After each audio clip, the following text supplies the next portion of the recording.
good. So there we go. Okay. Now my mic is not muted, and people should be able to hear me. Let me know if you can't. Let me know if you can't hear me. You should be able to hear me. So yes, and it's just look, it's just me today because Vish sent me a note ahead of the show and said, "Hey, I can't make it." And I was like, "What? Why not?" And she said, oh, here, this is what the text says, um out snipe hunting like John Wick to avenge a neighborhood stray cat. I don't know how much I'll tell you straight up. I said, Vish, I don't believe you. I don't think that's really why you're not here. And she says, okay, I lied. And then she said, actually, I wandered too close to the edge of the La Brea tar pits and got my foot stuck. So she's not here. I'm still not sure if that's the actual reason why she's not here. If you have any ideas about why you think maybe Vish is not here, let me know, chat. Where is Vish today? I wondered if maybe she went to the DMV and just is still stuck at the DMV. It could be that. But it just she's not here. So it's just me. And I was reminded, I was told when I tried to stream on Christmas night by myself that it's something I should just not do. I was told you can't do this. You need some help to do this. So in a pinch, at the last minute, look, it's Lorence. Yay. Lorence is here. Hola, mis amigos. Right? Yeah. I think I've got some sound effects here, Lorence. Let's oh, here. Thank you. Lorence, you. guys. I feel Lorence is feel here. so welcomed by the bots. All the bots in chat. Look at that. Love you. And Not a single real person there. None. They're all not real. And because you're here, you know what that means. It means the show today is no exception to some of the great work that I've done in the past. It's going to be an awesome show. An excellent show. Because you're here, man. Thanks for being here. Yeah, no problem. Thanks for having me. I'm always glad to be here. It's cool. It's fun. So, there's a whole bunch of people that are or bots that are here that I didn't actually acknowledge yet. So Arrow Dodger is here. Good to see you. Same with the weirdo CK Evan, stuck in the liminal lighthouse, is here. So is Holly and the real Melly. And Lil is here, and actually I did see that, Lil. I'll get to that in a minute. Quackshot, can IP make a comment on West Pluff's? Oh, well, this is interesting. I'm unaware of West Huff's plagiarism. I'm happy to hear more about that. I'll probably find it at some point. Prixie Purple is here. I hope you don't mind, Prixie, but tell me if you do mind. But I usually, when there are people in my Hebrew classes who show up in chat, I like to say, "Hey, this person is in my Hebrew." Prixie's in my Hebrew class, so it's awesome to see you. But if you don't want me to talk about that anymore, let me know, and I'll stop. I promise. So Fee2879 is here. And Stevens is here. Bitcores is here. Archival Blob is here. Look, it's Chrissy Hansen, who says that she can't hear me. I don't believe that's true. People can hear me, right?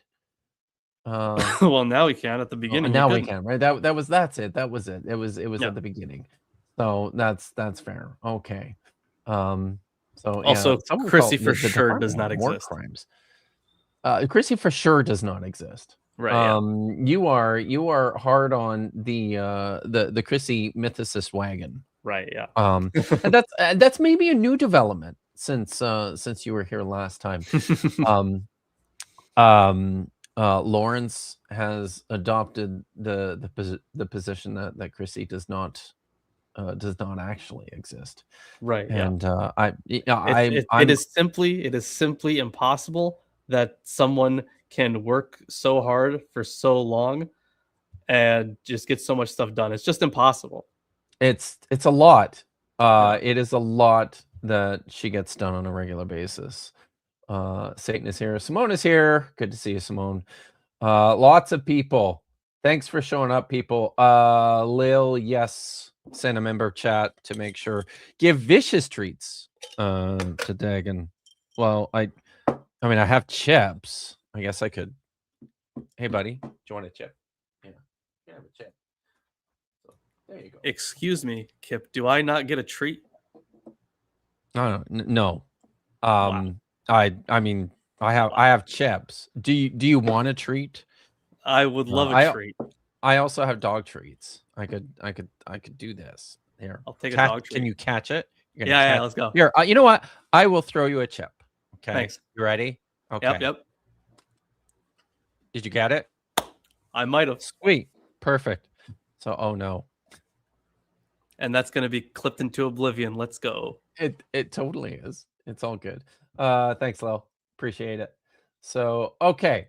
There's a few things that are happening today. First of all, because I promised, somebody brought it up in the Hebrew stream last night, because this last week, the Danny Jones podcast, for those who may not be aware, I was on the Danny Jones podcast like 2 years ago, a year and a half ago, something like that. Amon Hillman, and this was after Amon Hillman was on the Danny Jones podcast and got very very popular after his appearance on the Danny Jones podcast. But just this last week, Amon was back on the Danny Jones podcast with a guy I had not heard of before by the name of Luke Gordon. Luke Gordon is a linguist and he's a trained classicist. And they sat down and had a discussion / debate. And oh man, it is something. It is something to behold. I just thought that I should behold. Behold. Yes. Hine. Hido. Hidos. All the words. So listen, I just have to share some of this because here, let me get this looking proper. There we go. Okay. I just have to share some of this because it's just so good. It delights me to see. This is Luke Gordon here, and they are discussing the origins of the Hebrew Bible, the Old Testament, whether they were in Greek or in Hebrew. And Luke brings up this important point about the vast quantities of Hebrew literature and cognate Semitic literature that exists from the Iron Age throughout the region, and brings up the Ketif Hinnom scrolls. I quite like this part. It's pretty good. Yeah. Okay, go to all. This is the silver. It's written on silver. You can hear it. Okay. Oh, and it's written in Paleo Hebrew. There it is. Priestly blessing from number 6. Do they think it's in Paleo Hebrew? It is that what Paleo the Hebrew. theory is? Two tiny. Well, I mean, it's a theory because it's true. No. What is Paleo Hebrew? Explain to the people what Paleo Hebrew is. Paleo and what are your documents that are in Paleo right Hebrew? Here. Here's one of them. No. One This of is thousands. 3 lines One of from a thousands. silver. One of thousands. From a silver plate. One of thousands. Okay. So there is Paleo-Hebrew. Everyone agrees that Paleo-Hebrew is an alphabet that was used in pre-exilic times, so leading up to the destruction of Jerusalem by the Babylonians in 586 BC. Mm-hmm. They used a different alphabet than they used later, and this is what it looks like. This is what it looks like. That's Paleo-Hebrew. That's silver? That's silver. And written. Yeah. So can you zoom in a little bit more, Steve? Yeah. So Tohu Wabohu is in there? Or, no, of course not. That's not the verse. Text, yeah, it's a priestly blessing. So that scribbling is Hebrew. That's Hebrew. Yeah. And it's something that's in the Bible. It's something in the Hebrew Bible that already is found in an archaeological dig from earlier than 600 BC. So it predates the Septuagint by hundreds of years. They're already writing Hebrew. They're already writing stuff that's in the Bible. They're already inscribing it and on scrolls, maybe keeping it with them, maybe as an amulet. What is Paleo-Hebrew? Paleo-Hebrew is this alphabet we're looking at. This is an alphabet. That's an alphabet. Okay, and it's Aleph, Bet, Gimel, Dalet, Hey, That's the it's an abjad. It's the exact alphabet of the. It's an abjad. It's what we call classical Hebrew. It's a different script, but it's the exact same alphabet. Yeah. Yeah, and they're sure it's completely been identified as Hebrew. Sorry, did you need to say something, Lorence? That broke me a little bit. So it's exactly the same. No, it's Paleo-Hebrew. It's not exactly the same. Oh my God. Like, how dumb is this guy? No, like, it's crazy. It's nuts. Like, the thing is, when it comes to I forget if it's I forget the name of it, but there's Greek, right? There's modern Greek, but obviously there was ancient Greek before that. There was archaic Greek, and while the alphabets themselves didn't change all that much, I forget what the name is for. Which one was it? Was it linear A or B, or am I mistaking that for something else? They have deciphered linear B. But linear A is the one that we don't not know. Yet. Linear, I think linear A is the one that we don't know. Yeah, so. I forget which one. But the thing is, you can have an archaic language, an archaic alphabet that changes and develops over time, and then you have something new. So I don't know why he would think that Paleo Hebrew would be the same as modern Hebrew. But he doesn't even. I won't I encourage people to go. If you are at all interested in just public embarrassment, abject failure in front of hundreds of that video already has over 300,000 views in a few days. Just the colossal failure. If you're into these sorts of things, check it out, because it's beautiful to watch, and it's one of those things where I think somebody suggested that he's willfully ignorant. Amon Hillman is willfully ignorant.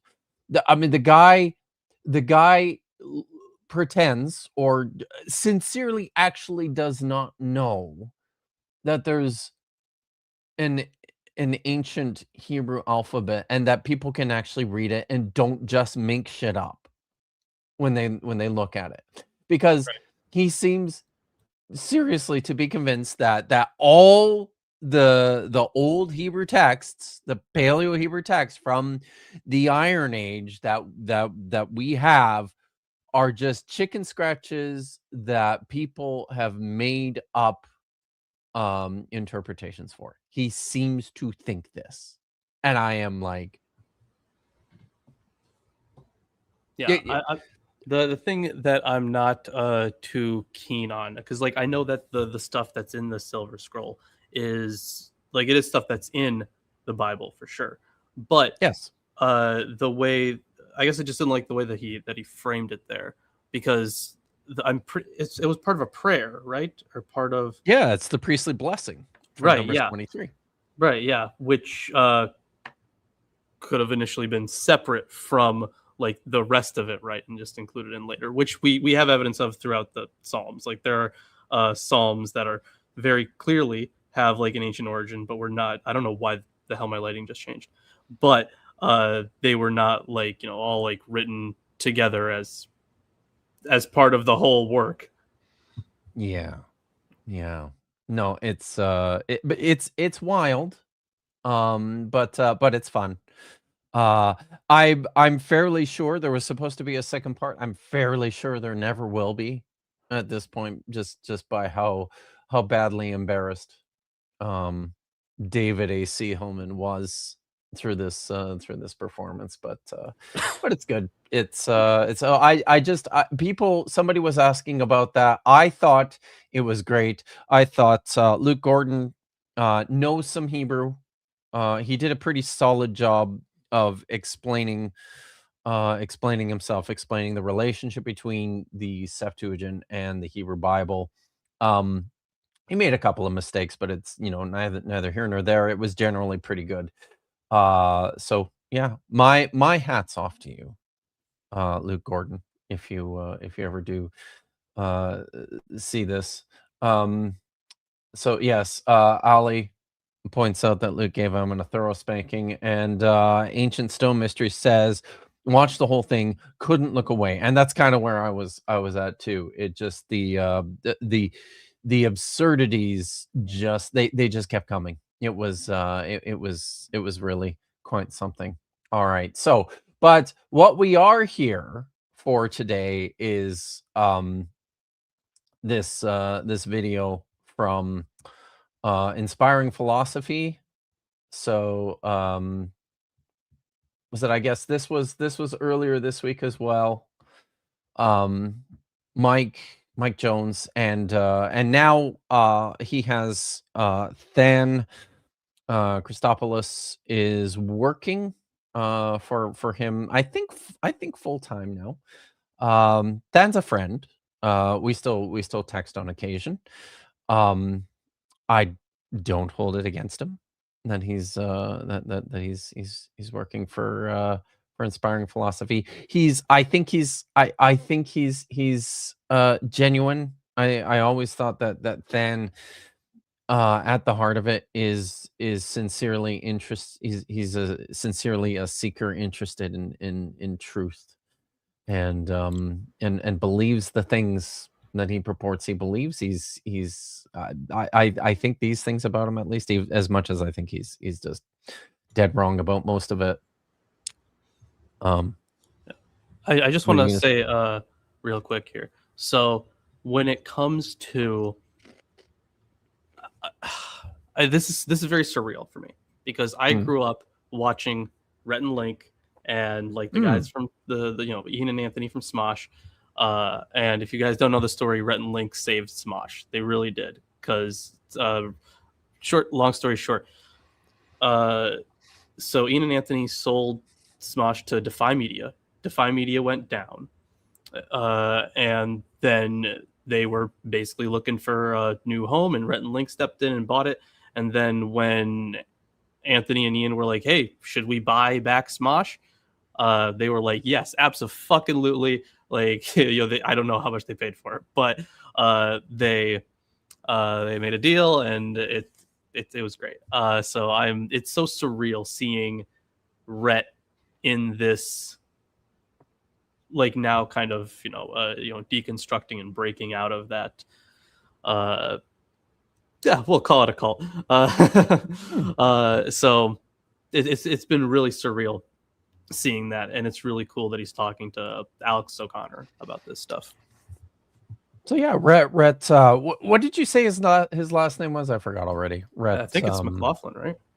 Rhett McLaughlin. Sure. Oh, look, it's right there on the screen. Excellent. Rhett McLaughlin. He had this sit down with Alex O'Connor, and the premise of this this conversation they had was, how would you fix Christianity? It's pretty interesting as one guy who grew up, I think, fairly fundamentalist and made his way out of that, and then another guy who's just had this enduring long fascination with religion, with the Bible, with forms of Christianity, and so it's an interesting discussion. But boy, oh boy, did this make Mike and Than really, really, really mad.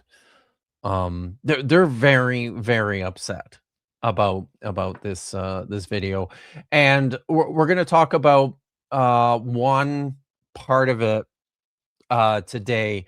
Next week, on Friday at the same time on the same channel, I'm going to be back, and we'll look at other chunks of this video, and I'll have another special guest with me.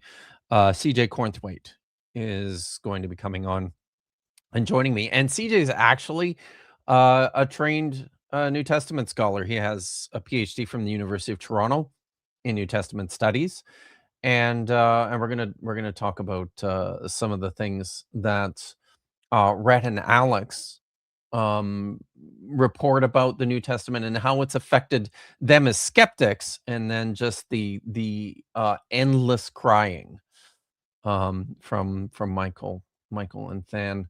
But today we're going to sort of focus in on some things that Rhett and Alex say about Genesis chapter 1 and 2 and their relationship to each other, and the ways in which these texts tend to be treated in certain circles of the Christian church. Before that, though, he goes through a bunch of super chats, and I have a couple, and I'll get to those in just a minute. But before that, Mike addresses a particular super chat question fairly quickly. I wanted to touch on. Before we get to that, though, I'll just grab these quickly. Thank you, thank you, Jester, for the $2. Speaking of almond, guy needs to stop eating paint chips. Agreed. It's bad when people do that. He should stop doing that. It's a solid recommendation. Dave from Toast to Toast is here, has popped in. Thank you. Good to see you. Says, as a connoisseur of both willful ignorance and spectacular failure, this channel seems right up my alley. Thank you for the recommendation, Dr. Kip. You're welcome, Dave. As if you didn't have enough bullshit to occupy your time on YouTube, you could always go watch Danny Jones for a little bit. So I'm just gonna start playing the video here, and we'll stop and talk about it as we go through it. Let me know if you need me to stop it, need me to say anything, Lorence.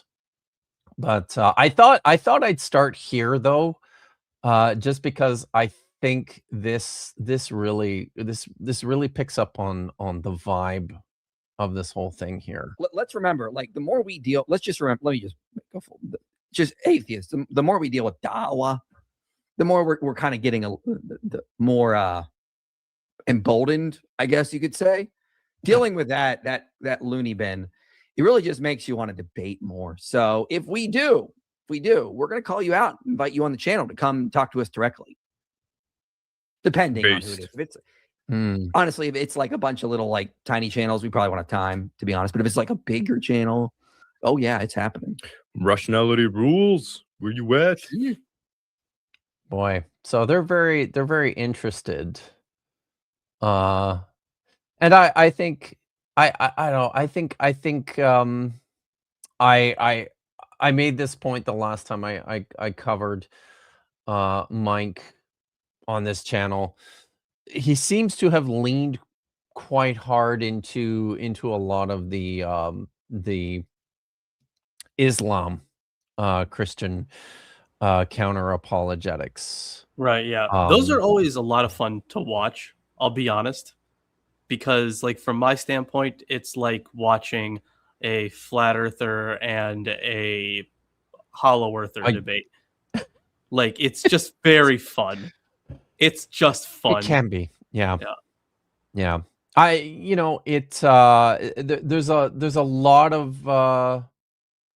a lot of bigotry that you have to slog through in some of those things.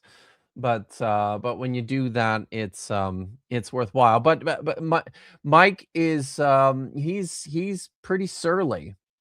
He's emboldened as a result of his experiences in his recent encounters with Muslim apologists. He's feeling pretty cocky, pretty confident. Right. Yeah. Although when coming for you, atheists. Right. Yeah. We're next. The thing is that what I will say is that Christian apologetics is far more further along than Muslim apologetics. Oh, because, so much farther. Yeah. Because I think a lot of it had to do with the early days of YouTube, where and I mean this unironically, if you were not there in the early days when it was the Wild West of YouTube, you would not know what it was like. So I'm telling you right now, it was cutthroat. Atheists and Christians, they were going at each other. They were looking for blood. There was one instance where there was actually blood, but I'm not going to get into what's his name, Tony String of Numbers. He just had string of numbers. I don't remember his but I think it was someone else. It was completely unrelated. But the thing is, because it was so cutthroat, people had to, it was an evolutionary arms race where people were refining their arguments left and right, and it happened all the fucking time. And the thing is that at least on in the debate sphere, Islam, Muslims never had to do that. They didn't have that same kind of experience as the early Christians of YouTube did. Wow. Yeah. So so I that's kind of the vibe that we're starting with here. Before we get into the meat of what I wanted to talk about, he had this this super chat question about Deuteronomy 21:10-14 that I wanted to touch on quickly as well here. Deuteronomy 21. I don't remember that off the top of my head, unfortunately. Jinx.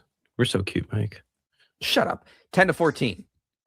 When you go out to war against your enemies and the Lord your God gives them into your hands and you take them captive and you see among the captives a beautiful woman and you desire to take her to be your wife. Oh, let me finish reading this. Okay.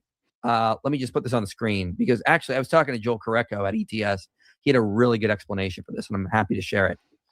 And you desire to take her to be your wife and bring her home to your house. She shall shave her head and pare her nails, and she shall take off her clothes in which she has captured and shall remain in your house and lament her father and her mother for a month. After that, you may go into her and be her husband, and she shall be your wife. So notice, first of all, this needs to be a wife. That's the first thing. This is not a concubine. This is not a sex slave. This is a wife. Now, Correcco pointed out. Is that an important point to make? For at the time, no, but I think that he would think they would be treated quite differently. That's my guess. Is that if you take some later perspectives on marriage in the Bible, especially from Paul's writings or something, where you kind of have to. There are some verses here and there that talk about you basically have to be a team, right? Now, of course, it's still patriarchal, very much so, but they still talk about being mutually beneficial. But at this point in time, even if you were legally married, there wasn't. I don't think there was a significant difference of treatment here. Plus, you could marry multiple women, right? At this time? Yeah. Yeah. So it's not the effective difference. It's it's a distinction without a difference at this point. Triceratops is sort of picking up what I'm thinking here too. Dr. Jennifer Bird is groaning somewhere. She's written a whole book on marriage in the Bible. It's very good. There it is. Hey, yeah, let's do this. Let's see it. There we go. Yeah, there it is. You've read the book, right? This is part of my reading for my Matthew commentary. Oh, nice. Yeah. So you've read part of the book. I've read parts of it. Yeah. Yeah. So, it's very good. It's very accessible. And yeah, this is just the kind of shit that that Jen would not suffer. She would not suffer this. It's a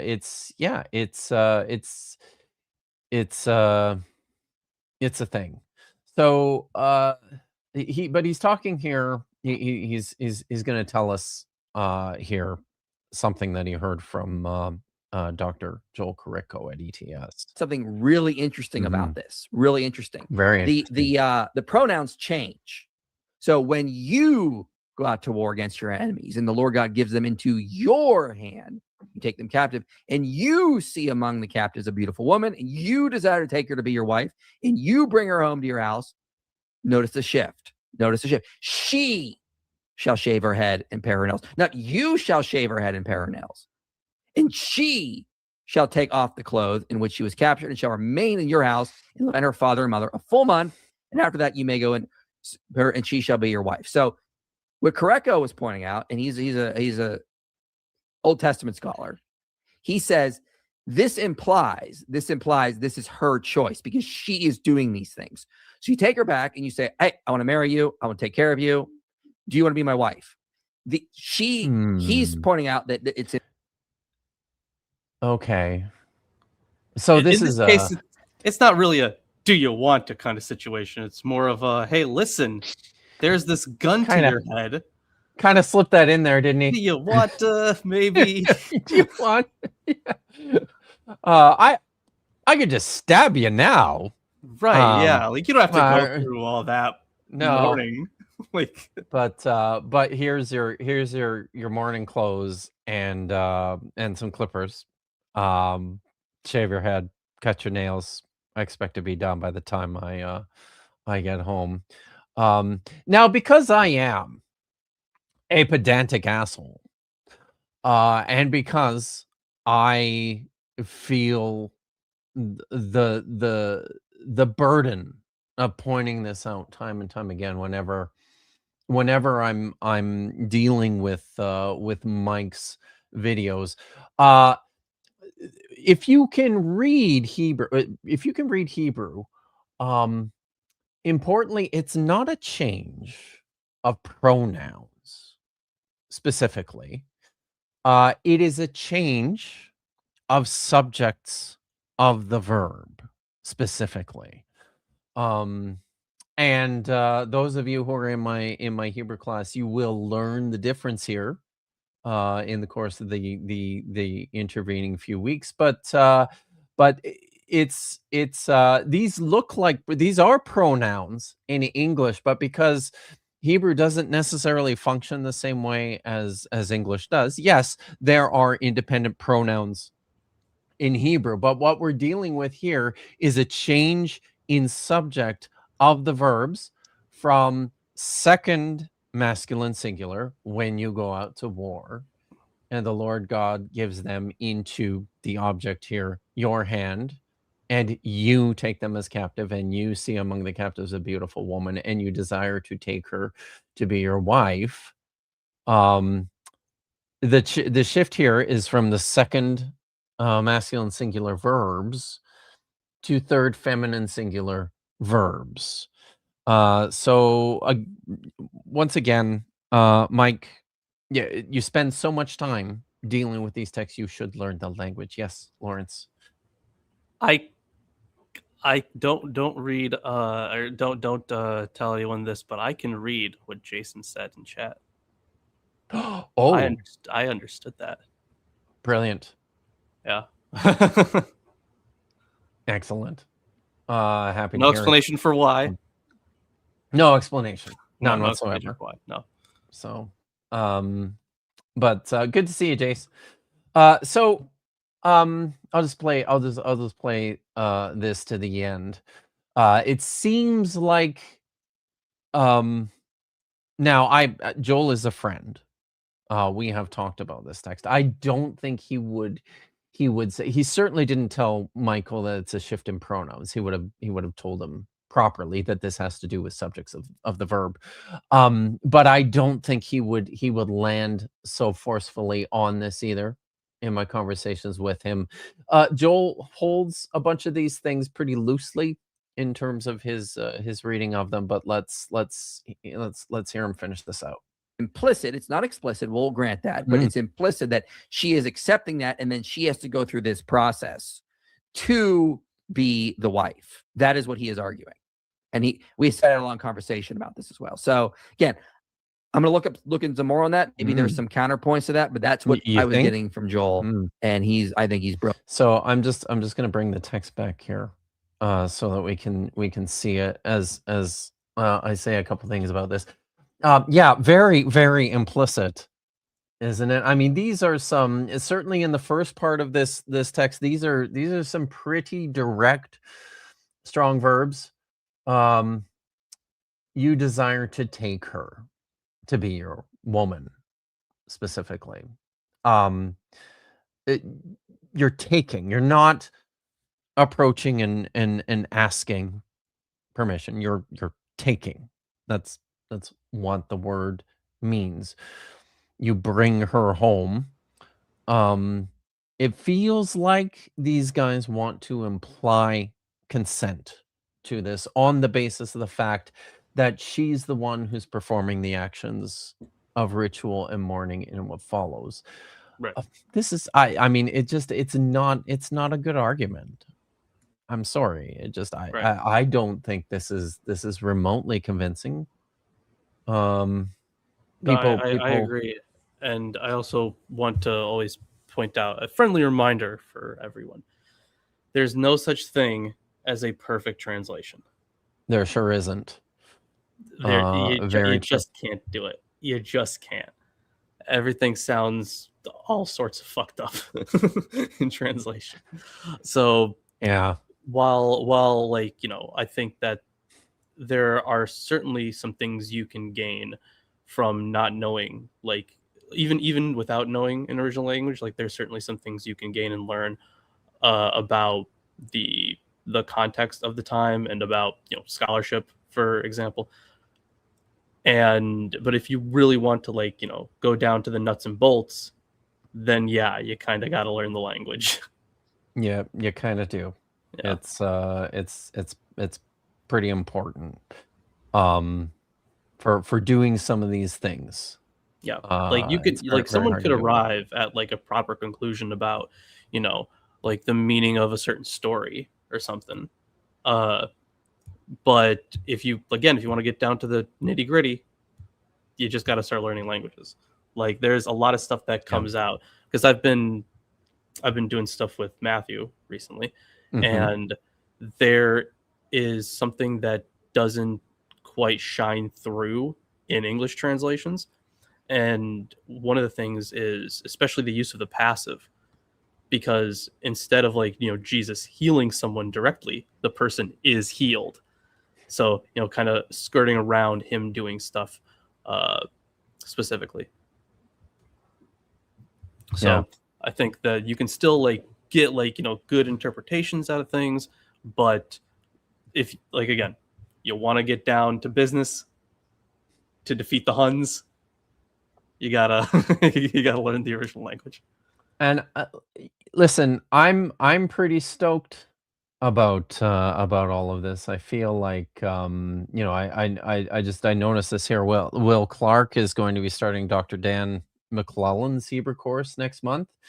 Josh and I are teaching Hebrew courses. I'm pretty stoked at the fact that, you know, in the course of the last year, I don't know what kind of numbers Dan's doing, but like in the course of the last year, between Josh and myself, we probably had like 50 people just in this community who have expressed an interest and have started learning the language, which is tremendous as far as I'm concerned. I'm also going to be starting, I'm not ready to announce anything yet, but I'm also going to be starting a new venture to reach more people to learn Hebrew here in the near future. So anybody who yeah, no kidding. Like I'm sure the number is quite a bit higher than that, just based on the fact that I don't know what kind of numbers that Dan is doing. Better But than you. undoubtedly, undoubtedly better than me. That's that's how these things go. So just picking up this super chat here from Becca Boo. Did you finish? Thank you for the super chat, by the way. Did you finish Star Spangled Jesus? I just read it. Do you have thoughts? This is April LaJoy's book, which I have not yet read. When I was on my holiday, I listened to Catherine is it Demez? It's an older book by now, 15 years old. Jesus and John Wayne, which was excellent.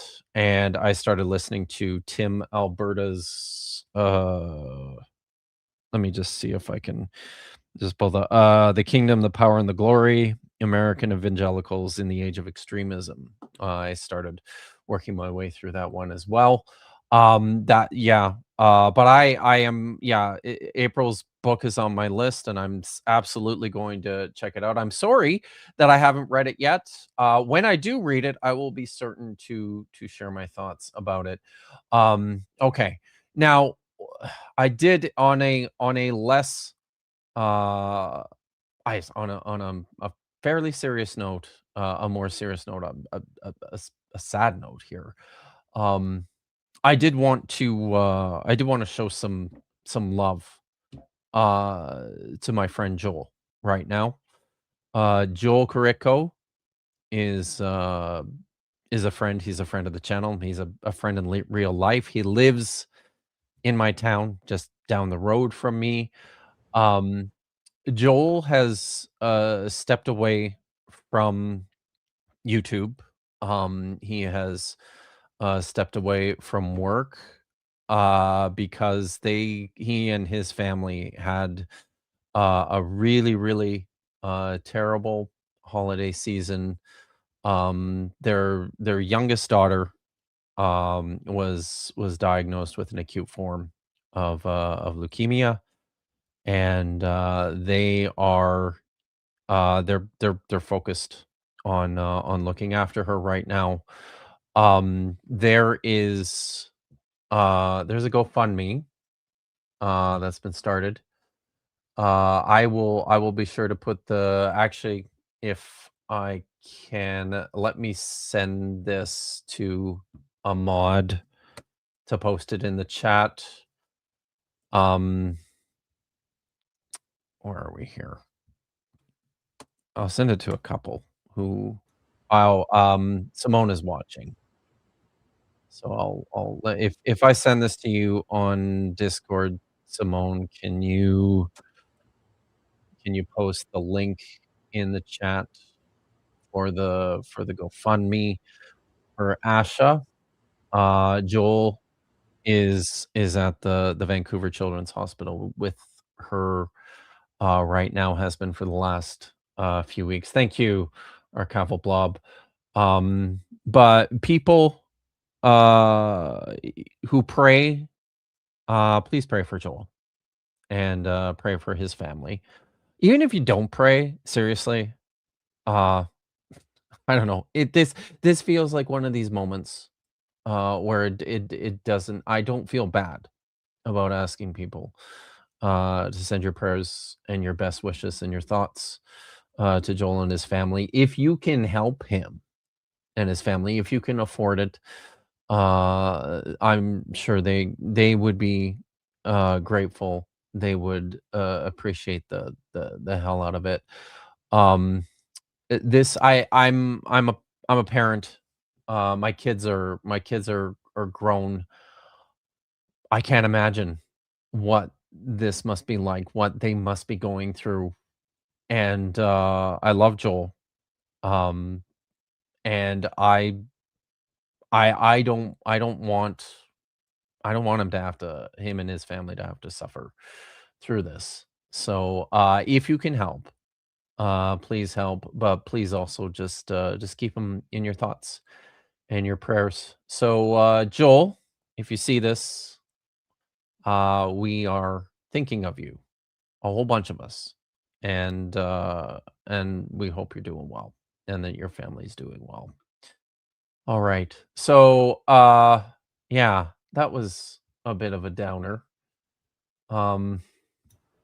But I think we can take some solace in the fact that from what I've heard from both doctors and people I know that have had leukemia, that it is one of the easier forms to deal with. But again, I am not a doctor, but from what I know, there's a good chance that she can beat this. Well, we all remain very hopeful. Yeah. So, but yeah, thank you, everyone. And just before we move on here, Satan 616, one of my former Hebrew students. Thank you for the Romanian things, whatever those Romanian are. lay. The Remain. Do you know what they are? Yeah. Let me know what those are. Romanian lay. Yeah, I'm pretty sure. Is that what they're called? Oh, cool. Thanks. Thank you for the 50 Romanian lei. I can't understand how people can think that after murder, speaking of the war bride from the Deuteronomy 21 passage, I can't understand how people can think that after murdering her family, she would just start loving the murderer, especially after, wiping out her culture. IP and company basically ignore human nature. Yeah. Kind of feels like there's a bunch of that going around with bad apologetics, right? There we go. Leon's. Thank you. Oh yeah, whoops. I probably shouldn't have said war. I shouldn't have said that, right? I'm sure somebody's called it that, and I picked that up. Yeah. So we're gonna shift gears here with the video. And at this point, Rhett and Alex start talking about things that this whole video, like I said, is all about how the kinds of changes they might make to improve the church, and for Rhett, coming out of religion, coming out of his fundamentalist form of Christianity. Evolution was a big deal for him. You can see here the chapter of this part of the video is entitled "Christians Should Embrace Truth," and the talking point for them is that shouldn't we already know that evolution is an established fact of biology. It feels like there's some moral responsibility on the part of the church to make this an urgent point of communication. At the very least, start telling people the truth about science. I'm pretty sure the last pope definitely did that. Yeah. Yeah. And I remember, I don't know if this is still true, but I remember a long time ago, there was a debate between Michael and Kent Hovind on whether or not evolution was compatible with Christianity. Or whether or not evolution was true or something like that. But I remember Michael doing very well in that debate. I mean, he was up against Kent Hovind, right? But so it's not like the bar was super high. But he definitely, from what I remember, he does accept evolution, unless that's changed. Oh yes, Michael accepts evolution. Yeah. But we'll let this play a little bit. Rhett makes a really interesting point here, a really important point, I think, with regards to how this question affected the way that he started to think about other things, though, too. within Christianity. But the crazy thing about this is that, and I talked about this before, this idea that people are like, why is this such a big deal to you? Because there's plenty of Christians who believe in evolution. Why did you let this affect you so much? And I try to be clear, and I'll say it again. I didn't stop being a Christian because of evolution, because there's plenty of C.S. Lewis. There's plenty of Christians who believe in evolution. But what it did for me is it caused me to develop a trust problem with the most powerful voices in the faith, who were leading me through some of these issues and helping me think about them. I see. And the interesting thing is that some of the most prominent apologetics voices today, people who have a lot of traction on YouTube, they readily admit they believe in evolution because they are familiar with the evidence and they understand that it's not a controversial thing. It's not like, well, they know that it's true. But it's such a consequential truth that if you have the majority of people in your church not believing it, that represents a really significant truth problem. And I just don't know why more of them are not shouting it from the rooftops of like, we got to get this right. Like, we have to accept this fact. If we're going to move forward in the long term, we have to accept this fundamental fact about reality. And I think there's some downstream effects, like in your conversation on Diary of a CEO with was it Greg Koukl. So we're getting kind of. Hey, did you see that, by the way? His the conversation that Alex had with Greg Koukl on Diary of a CEO. Yeah, that's worthwhile checking out. But one of the things I like about this particular clip, and this isn't the main point. We'll get to that. I want to add, in a few minutes here, he's going to start talking about Genesis chapter 1 and chapter 2, and that's going to make Michael and Then very upset. And we'll set some focus there. But he said something important, and this resonates with me a little bit too. I don't know if you picked that up, but the learning the science of evolution did a couple things for Rhett. I think it helped him to think through critically an element of scientific theory that he didn't know before. But then it also, if I'm hearing him correctly, it helped him to recognize that wait a minute, there's a whole bunch of other things that I can apply the same level of rigor to learn about. And I've been, I have these leaders, these Christian leaders, these church leaders who've been telling me all this time that evolution is wrong. Wow. What else are they keeping from me? What else are they not being truthful about? Are you referencing your own experience there? This is part of my own experience too. So because I think that one was, it took me, I'm embarrassed to say that I, for the longest time, for a long time, I came to I grew up in like in a pretty fundamentalist culture, fundamentalist household. And when I started university and I had to take biology right away, it was it was just kind of, it was pretty fast that I recognized, well, yeah, this is okay. So that's all that stuff that I learned as a fundamentalist evangelical was wrong. Other courses that I was taking too in biblical studies and history and psychology and stuff were, revealing these things to me. But with evolution, I think I accepted it because I understood that this was what scientists were teaching and saying a long time before I actually even came to the point where I actually got it and understood, right?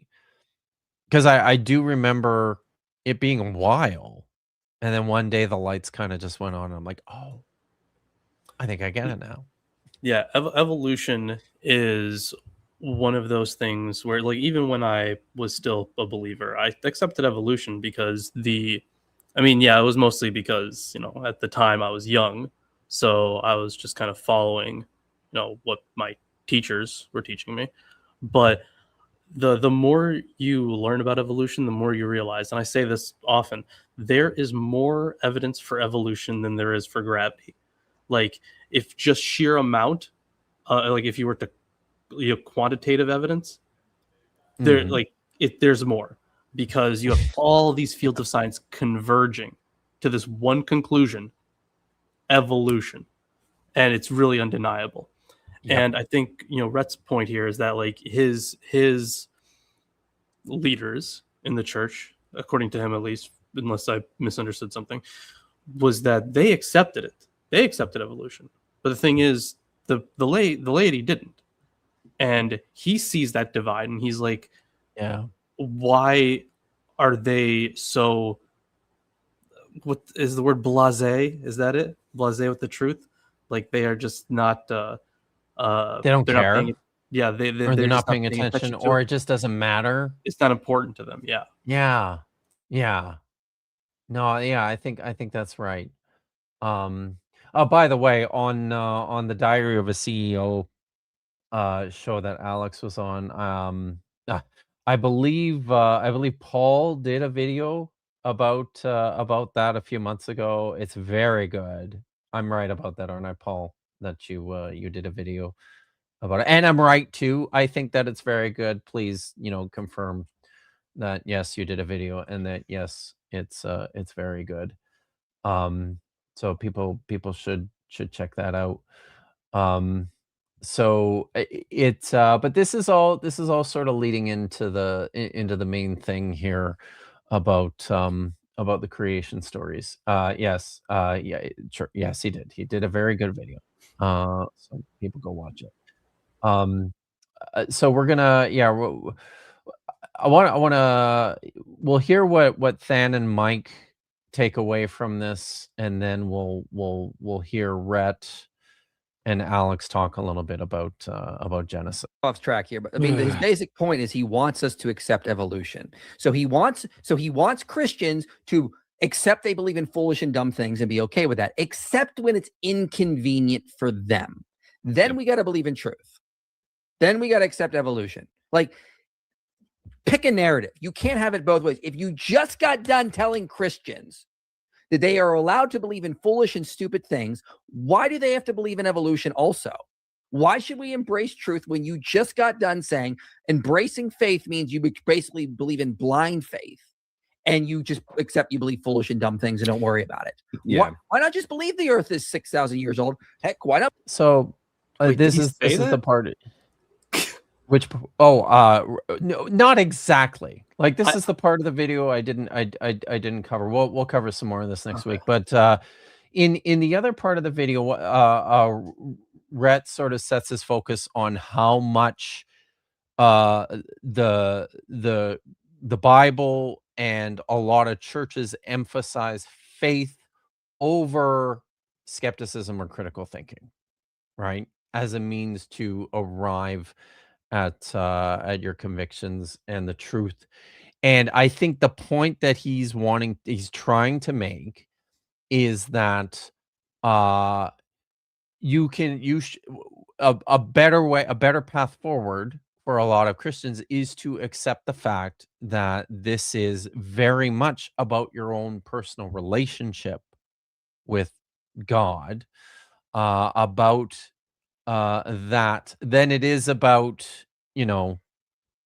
the scientific evidence and the history, and to sort of set these things into two separate categories. So and I think Mike and Than kind of missed that in this, because it seems like they understood from that Rhett was telling them to believe stupid things, and just so I don't know, yeah, but yeah, I don't think I have enough context for this, because he didn't, probably not, at least from the clip that I saw, that's not what he was getting at. Maybe there's more context there that I'm missing.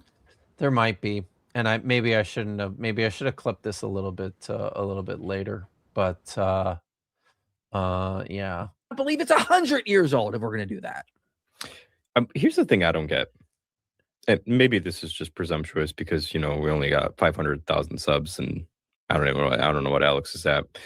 But Rhett's complaining about the fact that there's not enough apologists out there, something like that, like shouting it from the rooftops that like Christianity and evolution are compatible and we're arguing that are arguing against the young earth creationists. Bro, we are right here. We have asked you to come discuss with us. Like, maybe the problem is not that there's not enough of us out there. Maybe the problem is that you're just like not actually looking. Yeah, could be. Maybe. We're not saying that's a definitive, but I mean, like, yeah. Oh, I'm only putting that out there as a possible explanation, or it's not mutually exclusive to the idea that there's not enough out there. But if you think this is a problem, why don't you bring attention to the people that are speaking against it? Right. So you want to help the church, show the church more people that are arguing against this young earth creationist stuff. So maybe he is. But I mean, like, yeah, okay. So while while Michael and Fan would accept that, you can have both Christianity and evolution, Rhett's point was that the people who run Kind of the these rank and services, file.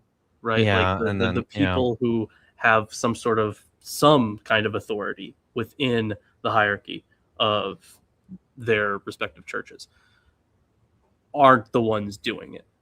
That you do have to find, like, while they are around, there are plenty of them. They're not the ones, leading services. And the ones that are arguing with them are not the ones leading services. Yeah, I think this is a very good point here that Paul brings up. The problem isn't the number of people against young earth creationism. The problem is that you are completely ineffective at a 60% fail rate. So it's and I think I think it's challenging. With the ways in which a lot of conservative models for Christianity are structured, it's very challenging to get over that one hurdle in order to move forward with other things. There's a reason why, I guess so-called, well, let's call them more progressive forms of Christianity, some of the or some of the older Protestant forms of Christianity. There's a reason why it's not just evolution, but it's also all the forms of biblical criticism that they embrace, because this is a,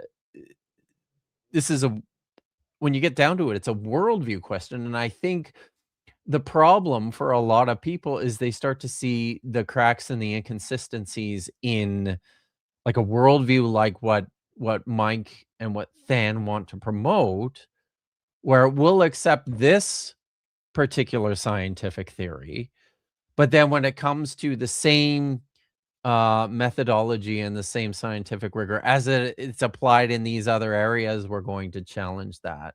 And then when you get to that point, then really how different is that from, young earth creationists who aren't flat earthers, right? We'll reject that, or we're with the scientific community when it comes to that. But on this point, do you know what I mean? Like it feels like there's this is a bigger challenge in some of these more conservative spaces. Yeah, I think that, like, fundamentally we're dealing with two different things, though, because like one is, when we're talking about the hard science, it's the scientific method for it. It would be different methodology than something in biblical criticism, or any kind of literary criticism. So the evidence is just of a different nature, and I think that might be the kind of wall that's being put up, where it's like, okay, so like stuff with evolution that makes sense, right? Because you can see it, you can test it in a much more like, you know, visual kind of way.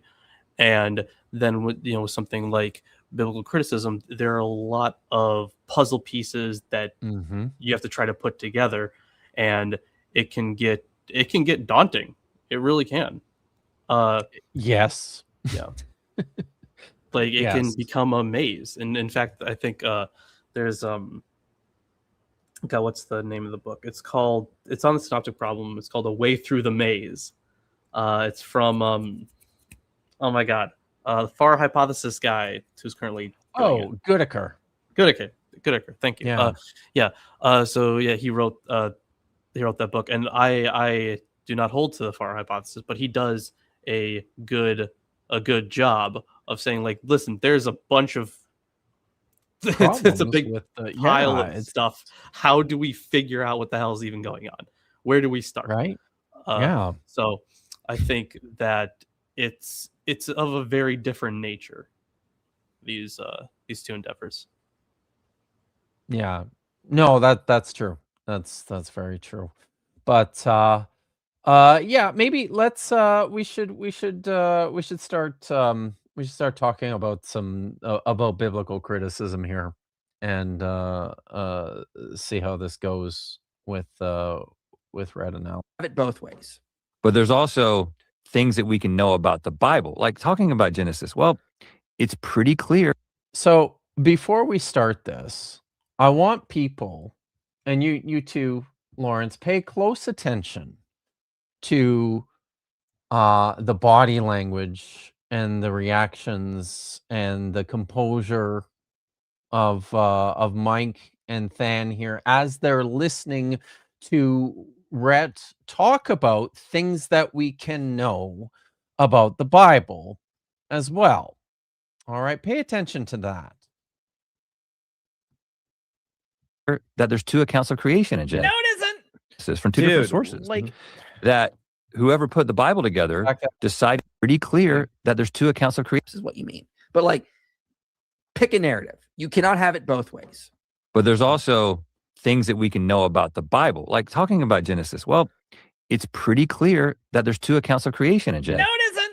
This is from two different sources. Like that whoever put the Bible together decided that even though they were contradictory in some ways about the order of creation, the emphasis, the name of God, and these things, that these two theological perspectives were important to include. So do you have to take the edges off and insist that it's one voice and that Moses wrote it? Or can you be like, no, for some reason, God decided to have these disparate accounts in his word that may be different than you actually think about? Or so that's a false dichotomy. It doesn't have to be either Moses wrote it or it's contradictory accounts. That's a false dichotomy. Right. Okay. Yeah, you're right. You could theoretically have both. You could theoretically have both of them. The thing is, we can read these accounts, and basically every scholar, whether, you know, it doesn't really matter what hypothesis you hold to, whether it be supplementary or documentary, they are contradictory accounts in many ways. And that doesn't just go away. So the reaction from these two, though, seems to be like, when I watch this, if I didn't know anything about the theories of the composition of the Bible, I would watch this and I would think, well, Mike and Than seem to think that what Rhett just said was the dumbest thing they've ever heard. Right? Like the response, I mean, at one point, you know, Mike says, Rhett says, it's clear that there are two separate creation stories. He's talking about Genesis 1 and Genesis chapter 2 to 3.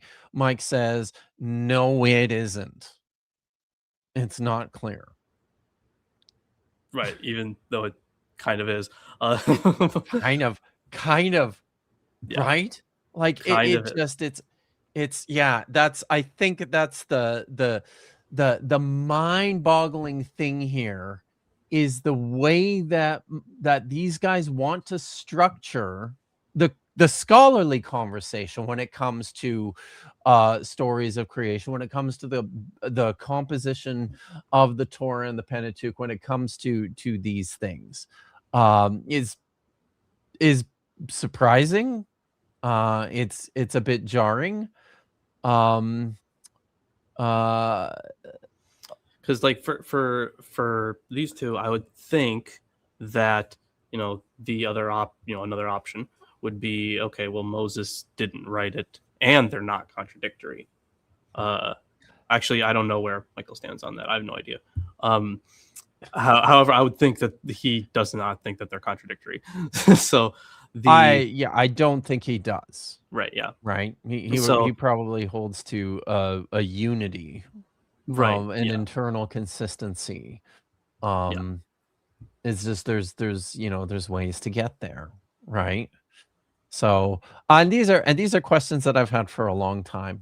Part of the reason I titled the stream the way I did is because this is something that he's been talking about for years, that I and Josh have challenged him on for years, and yet he continues to promote the same sort of stuff when it comes to the book of Genesis. So, but let's continue here.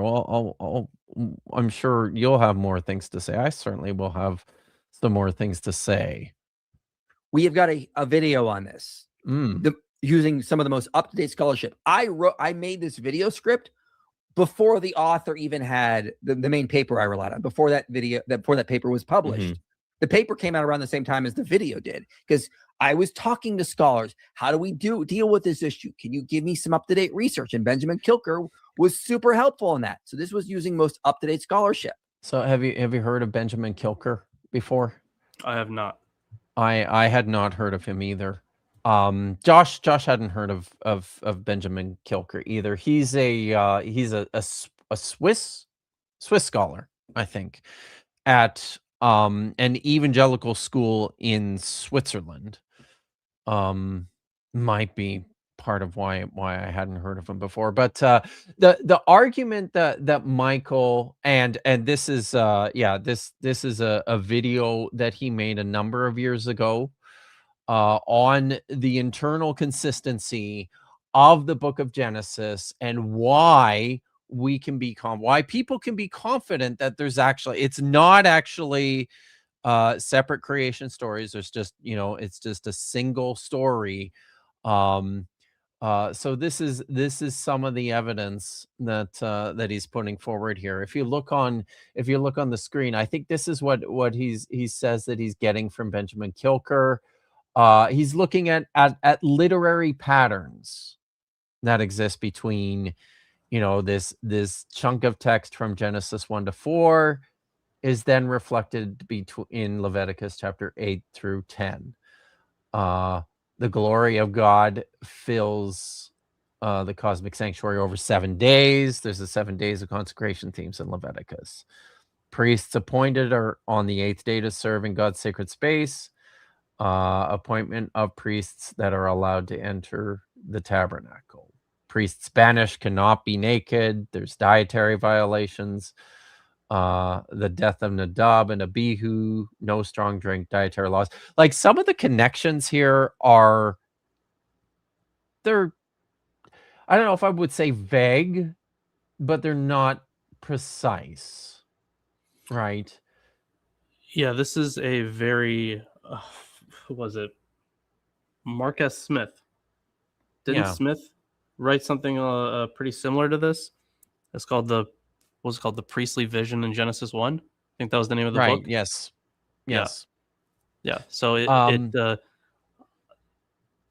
if he's arguing for this, all coming from one account, because it really does. This really is, in a sense, supplementary, right? This is like the crux Yep. of Van Setter's argument here. But that there has always been this idea that the heavens would parallel creation in some way. Mm-hmm. It's all throughout Jubilees, for example, right? You have, I think, I think it might be in Jubilees, right, where even angels get circumcised, I think it's in Jubilees. But there's also the this idea of the angels are also ministering to kind of parallel the earthly temple in the same way. So like you can have here a like an idea like that, but it doesn't exclude the idea that they are different creation stories. As in, like, yes, yeah, because you still have if we're going with Genesis 1 and 2, you still have a creation story that is being built off of the nature of the tabernacle stuff. Mm-hmm. So it doesn't get rid of the creation part of creation. Yeah. Oh, exactly. So we'll talk a little bit more, and I brought some texts that I want to read. And we'll talk a little bit more about this distinction between Genesis chapter 1 and Genesis chapter 2. But like at this point in this part of the video that these guys are attempting to address, I have a number of questions. I'm like, this is an important one, right? What do you imagine the text looked like in the earliest stages? What did that look like? What is your theory of development in the Pentateuch? Who wrote it, and then how did it end up in the form that we have it today, or was it always in that form? These are questions that I have for you guys, especially since you seem fairly incredulous about this. It's a very, very basic presentation by Rhett of what I would consider a fairly well-grounded scholarly view of the field. So I just want to we'll listen to what he has to say here in response, and then I want to get into some secondary literature. One of the main points we make in this video, Kilker, who helped me write it, is that if you actually go through what Genesis is laying out, you start in Genesis 1, Genesis 2, Genesis 3, Genesis 4, it follows a very similar structure to what you see with Exodus, building of the tabernacle. Then there's a 7-day consecration. Then there's appointment of priests, just like Adam and Eve are appointed as priests. Then there's a death, the death of the sons of Aaron, followed by banishment in the garden, the spiritual death aspects. Then it moves right next to Genesis 4 about the proper offerings. You see the same thing in Leviticus 10. With this whole aspect about them being two different creation accounts, what I'd started off in this video was actually cited some of the earlier creation accounts that you could go through the example of the Asher Hasis, and you could actually divide it into two creation accounts. Same with Enki and Ninmah. And what we basically found out is that, no, this is just the common way ancient authors were writing in their time, to write in a certain way. We even found evidence of chiastic structures. I mean, there was a lot of data to cover in this, and it was based on some pretty up-to-date scholarship on this. What was that? Was that John Walton that he was citing? Yeah, it was. His lost world of creation, I think. So, which is interesting because I'm fairly sure Walton even promotes the idea that there are distinct creation stories in Genesis 1 and Genesis 2 to 3. John Walton, I'm fairly sure. Yeah, he's I think so. He's a pretty conservative scholar too. Super conservative guy, but even he is on board with this.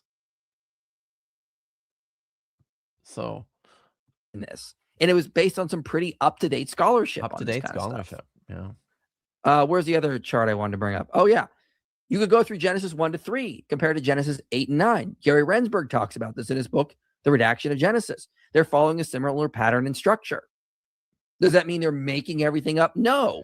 They're selecting events they want and using it to make the structure. So, like, and this is part of what I have to remind people of time and time again. When it comes to understanding the composition of the Torah, the different sources within the Torah,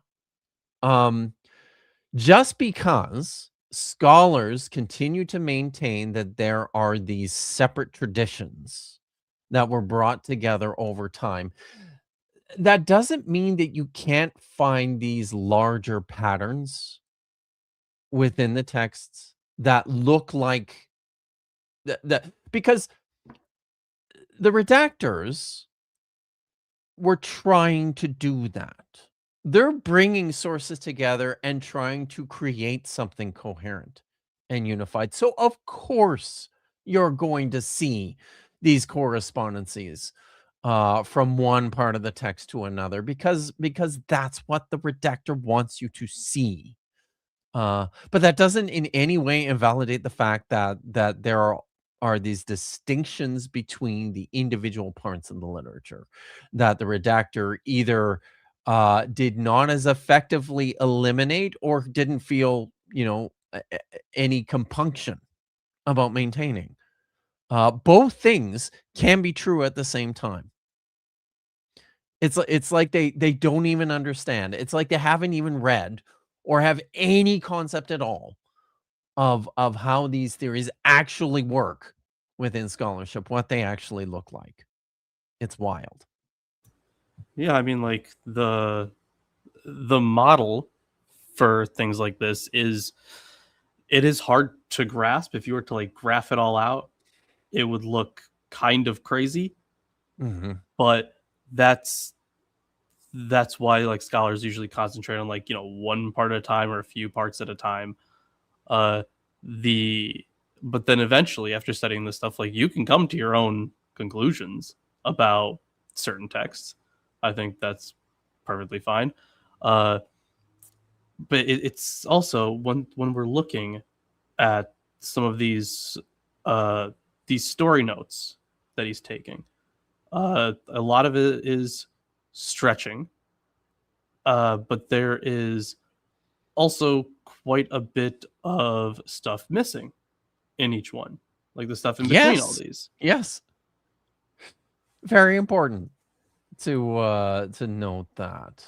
Yeah, it's not as clear as it is, for example, with the golden calf narrative, right? And that being related to the king's narrative. Like that one is pretty clear, I think. I think the evidence for that one is so solid. Yeah. Like that being a construction. Oh, yeah. Agreed. It's very easy to do that with history. People look for patterns. It's natural. So you can find them even in what you would perceive to be history, as the author here is doing. But again, what does Rhett do? Well, it's just very obviously that. I don't know the scholarship, and I'm not going to believe the other alternative that Moses wrote it. Like there's no middle ground. As I've said before, I hold to a supplementary hypothesis. I don't have to believe all of it goes back to Moses. I think that's important. Michael says that he holds to a supplementary hypothesis and doesn't believe that all of it goes back to Moses. I think that the reason why there are multiple Christians holding to the supplementary hypothesis is because it was a debunking of the documentary hypothesis. And to them, that was like, that's enough. That's all we need, without the ramifications of what that means. Like, Van Setters is incredibly smart guy. He's my favorite author, probably. Like, he has done so much good work. And I don't know how someone can maintain the amount of faith that someone like Michael has and accept the Van Setter's ideas. I don't get it. Genuinely, I don't. See, and here's what I think, and we'll get into this a little bit. I actually think that, and I think you're right. I think when Van Seters and started to really come out with some convincing criticism of the problems with the documentary hypothesis, lots of evangelicals latched onto this and went, finally, we have something, right? But then just didn't get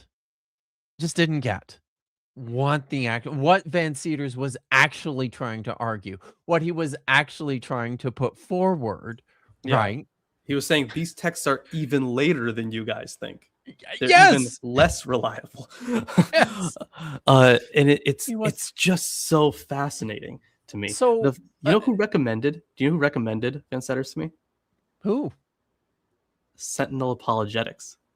No He way. did. He was like, I think you'd really like it. And he's right. I did really like it. It actually made me more confident in my positions. Did you come back to him and go, have you read this? I did not. Wow. But yeah, yes. Sentinel Apologetics got me on the Van Setters train. Because he does have some incredibly strong criticisms. Yes. And he presents a really pretty good model for the time, and especially in conjunction with Thompson's work, right? Thomas L. Thompson's. Yep, Thompson's work. Now it's like you can't even really accept the creation stories, you can't accept the patriarchal narratives, because everything's pushed so far back. Yeah, it's true. So I just don't get it how people can maintain both those. No. So this is one of my enduring questions. I have a couple things that I would like to ask Michael. I have something I'd like to say to him too. But a couple of the things that I would like to ask directly, Michael, you too, Than, what do you mean by supplementary hypothesis? What do you think that means when you use that term? And then I think importantly, if you don't think that the Torah was written by Moses, then what was? Was any of it written by Moses? What was the earliest part? What were the supplemental layers? How do we know those? What does that look like to you? Because I've watched your Genesis videos, I've watched your documentary hypothesis videos, and I remain confused about what you think about these things. You seem to want to do just what Lorence is suggesting.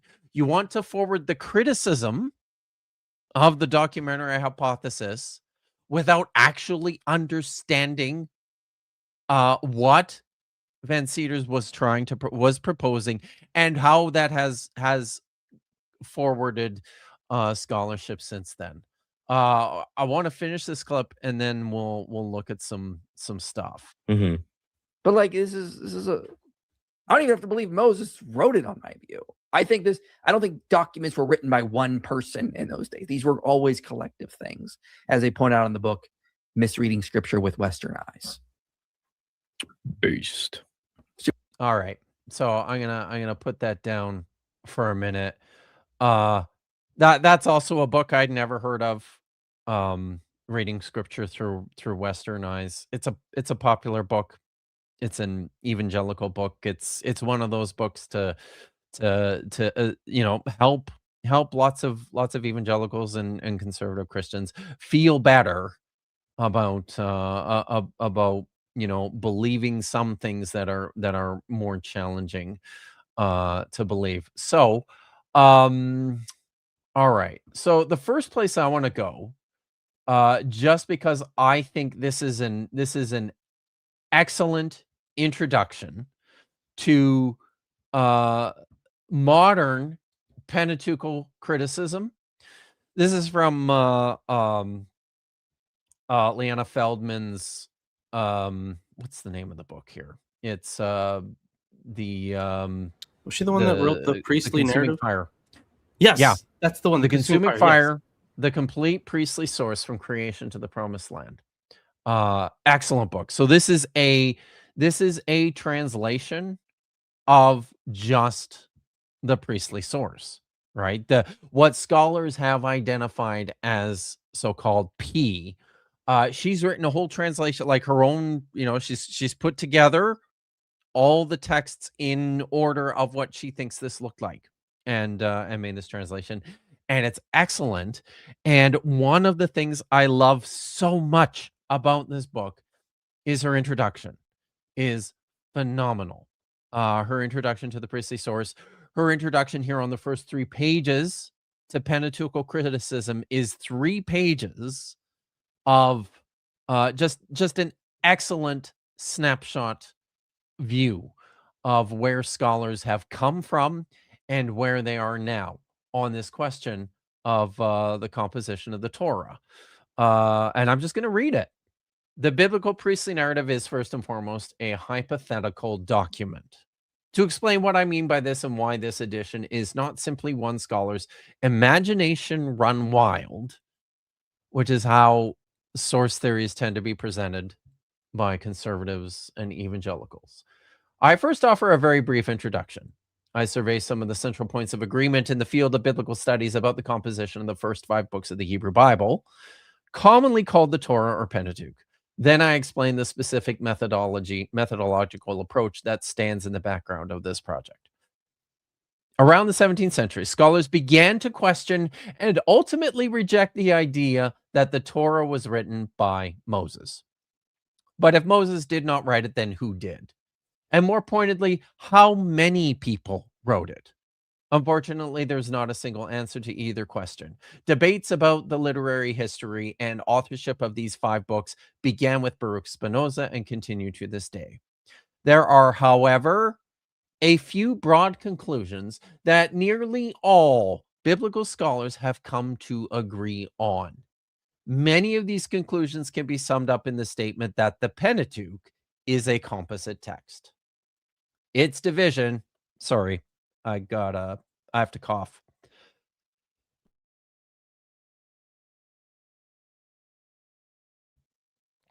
There we go.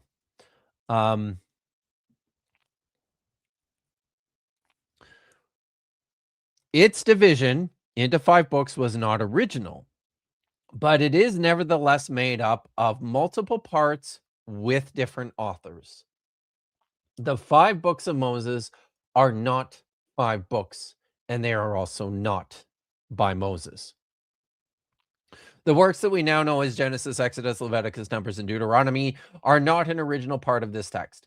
They are the result of choices made by scribes centuries after the texts that make up the Pentateuch were written. No one ever set out to write Genesis. Instead, the book that we now know as Genesis is the result of Persian and Hellenistic era Jewish scribes being faced with technological limitations. In the latter half of the first millennium BCE, texts composed in Hebrew were written on scrolls, made either of animal skins, parchment, or plant materials, papyrus. Today, all 5 books are commonly copied onto a single large scroll, which can be found in every synagogue. But in antiquity, these scrolls could not be infinitely long. At some point, they would tear. According to the scholar Menachem Haran, an estimate for the maximum length of a scroll at the time is roughly the equivalent to the Book of Chronicles, which spans more or less 1,650 verses in modern editions, or around 48 pages in modern print Bibles. The Pentateuch, by comparison, covers about 146 pages, or 5,845 verses, about 3.5 times the size of Chronicles. Since the Pentateuch was too long for a single scroll, ancient scribes chose to break it into 5 sections at relatively logical points in the story. Genesis narrates the creation of the world through the Israelites' descent into Egypt. Exodus covers the Israelites in Egypt through the revelation at Sinai. Leviticus describes the creation of a mobile tent shrine and home for the Israelite God Yahweh. Numbers tells of the Israelites' departure from Mount Sinai and their wanderings in the wilderness, in Deuteronomy as Moses' final speech to the Israelites on the day of his death, while they stand at the edge of the promised land. Today, we are accustomed to thinking of books as what authors write. In this case, what we encounter now as the 5 books of the Pentateuch are the result of scribes reaching the limits of what a scroll could contain. Rather than completely filling one scroll and moving on to the next, these scribes chose to make thematic divisions that resulted in 5 scrolls of unequal lengths. But why would these scribes be faced with this problem at all? If the Pentateuch was too long for a single scroll, wouldn't an author have separated their own work into such sections when faced with this same limitation? This leads to one point that scholars largely agree on. The Pentateuch, as we have it today, was not composed in this form. One of the main contributions of Pentateuchal scholarship over the last 2 centuries has been showing that within the Pentateuch there are multiple versions of stories that contradict each other in some way. This has led to the conclusion that the Pentateuch was made up of several smaller strands of text that were each written by different authors. These strands were later combined into what we know today as the Pentateuch by a series of editors over an extended period of time. This is what we mean when we say that the Pentateuch is a composite text. It is made up of multiple different compositions written by multiple authors. Each of these compositions would have been short enough to fit on a single scroll. How many different compositions were there? How many different authors were responsible for the contents of what is now the Pentateuch? These remain open questions, investigated and debated by scholars in the field of Pentateuchal studies. There is precious little agreement among scholars about these issues, with 2 notable exceptions, and this is really the important part. As Reinhard Kratz put it, we can distinguish and isolate 2 distinct literary strata within the Pentateuch: the Book of Deuteronomy and the so-called priestly writing, or P. Most of the disagreement has been on the identification of authors and units within the non-priestly, non-Deuteronomic strands. I hope that that's the part I really want to settle on here. Most of the disagreement among scholars has been on the identification of authors and units within the non-priestly, non-Deuteronomic strands. And that's when Lorence and I are talking about the supplementary hypothesis, when we're talking about the work of Van Cedars, this was the kind of criticism that he was bringing to bear on the documentary hypothesis. He was looking and saying, J.E., we don't really know what's there. Right, yeah. Like, he was very clear on, like, you can't just cut it up by, like, I mean, to some extent, like, I could still use, like, J and E as, you know. And scholars still do. Yeah, as, like, you know, titles, you know, like boxes. Yeah. But, like, you know, we have to realize, like, okay, well, it started off as, like, you know, you got the name of Yahweh and you got the name Elohim for God. And of course, like, you can't really divide it up that way. There's too many issues with that. So I would agree that, yeah, his you know, one of his big points of criticism was, like, it's kind of like flipped the documentary hypothesis on its head almost. Yeah, in a way. So it's a very different, it's a different way of looking at it. But it's still, like, in essence, you still have the same, like, a lot of the, you know, let's, you know, just call them discoveries. Maybe not discoveries. maybe advancements, that was a lot of the conclusions they came to with the documentary hypothesis. They didn't like all go away with Van Setter's. Like he still accepted much of their because like for let's put it this way, for a long time it was thought that like, okay, Moses wrote the whole thing, it's a unity, all this stuff. Once you start taking it up in blocks, the blocks didn't go away. Van Setter's just moved them around. Yeah, exactly. Exactly. So yeah, I wanted to, so when Michael talks about, because that's the message I get clearly, because this is essentially what Red is talking about here when he says there are two separate creation stories, one in Genesis chapter 1 and one in Genesis chapter 2 and 3. This is what he means. There is, even though he doesn't necessarily have the language to express this is what he means. He means there is a priestly creation story in Genesis 1 that virtually all scholars recognize as distinct from a non-priestly creation story in Genesis chapter 2 and 3. That's essentially what he's saying. And this seems to be the thing that Michael seriously wants to challenge. And this is where I always get confused. He wants to challenge this idea. He wants to maintain that there's some sort of internal consistency or unity between Genesis 1 and 2 and 3. While then at the same time maintaining that he's an advocate of the supplementary hypothesis. Reinhard Kratz is an advocate of the supplementary hypothesis. Reinhard Kratz, who just said the two things that all scholars agree on is P, right? Whatever's P, scholars agree on, and Deuteronomy. So, and the D layer.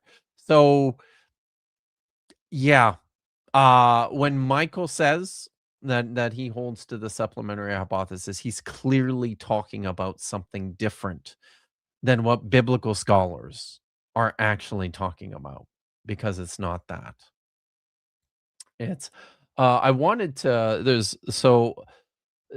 David Carr wrote an excellent book a couple years ago called the Formation of Genesis 1 to 11. Have you read that one? I have a copy of it right here. Oh yeah, right there. By copy, I mean a PDF. But okay. I also have a PDF right here that I was going to share on the screen. Let's see, where I got mine pulled up. What page are we going to? So I want to start at I want to look at oh yeah, let's look at page 17 and see how David Carr describes this same situation. I'll put mine on the screen here.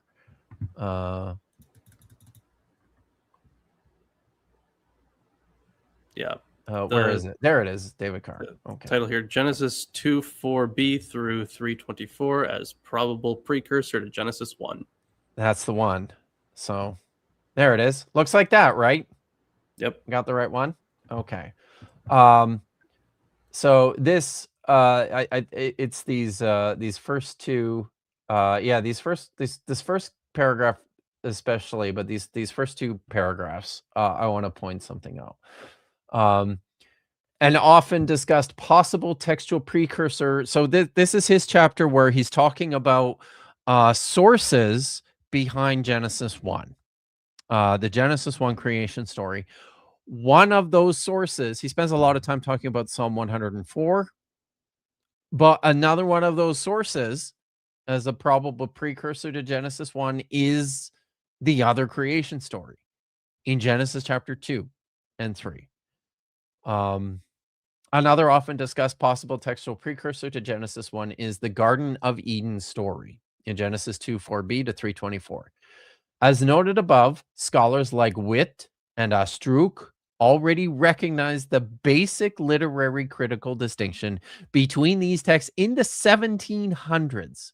Scholars have added to their observations in the intervening centuries so that there is now more consensus on the distinction between Genesis 1:1 to 2:3 and 2:4 to 3:24 than on almost any other point of biblical scholarship. There is more agreement that Genesis 1 and Genesis 2 and 3 are separate documents than on almost any point in biblical scholarship. I think that's incredible. Nevertheless, there have been waves of disagreement, especially in recent years, on which text was dependent on which. The earliest historical critical scholars tended to see Genesis 1 as the earlier text. Then the Graf Rus Wellhausen revolution led most scholars to see Genesis 2 to 3 as the earlier text, with Genesis 1 possibly composed independent of knowledge of Genesis 2 to 3. From the 1990s onward, a wave of scholars has returned to a view that Genesis 1:1 to 2:3 was an earlier text, with Genesis 2:4 to 3:24 composed as a revision and extension to it. Finally, a group of recent scholars, sometimes termed neo-documentarians, have argued that the strata, of which Genesis 1:1 to 2:3 and 2:4 to 3:24 are a part, were composed independently of each other. The supposition of some kind of relationship between Genesis 1 and 2:3 is prima facie plausible, given the probable small size of the ancient Judean scribal elite class, especially in the post-monarchic period. It remains to be seen, however, whether we see good indicators in Genesis 1 and 2:3 that one or the other of these texts was written in relation to the other, and the extent and evident specificity of the intertextual interaction. Overall, there is no place where one text cites the other. The closest parallels between the two occur toward their beginnings and endings. Similar prologues occur toward the outset of each in 1:1 and 2:4b, both of which are followed by descriptions of state of things before God's creative actions. In addition, the closing sections of both texts feature a speech by God to God's council about human similarity between them. Let us make humans in our image similar to our likeness. See, the humans have become one of us. But the point I want to, the thing I want to point out here is, a couple things. Carr here is saying, I'll repeat it again, most scholars, the vast majority of scholars, agree about this. This might be the one thing that scholars agree about more than anything else in biblical scholarship, that Genesis 1 and Genesis 2 and 3 are separate creation stories, contrary to what Michael would have us believe here. The second thing is that, and this is my view, is that I do think Genesis 2 and 3 is the earlier one of these stories. And I do think Genesis 1 is written in partial updating of this story, in partial correction of this story, in partial response, expansion to it. There are, so for example, one of the things that I like to point out, other scholars have pointed this out. There's it's Genesis chapter 2. Is it? I don't have the text. Let me pull the text up here. It's Genesis 2:16, 17, I think. Where you're gonna use the best translation ever, right? The KJV. Yeah, please bring it up. Let's do that.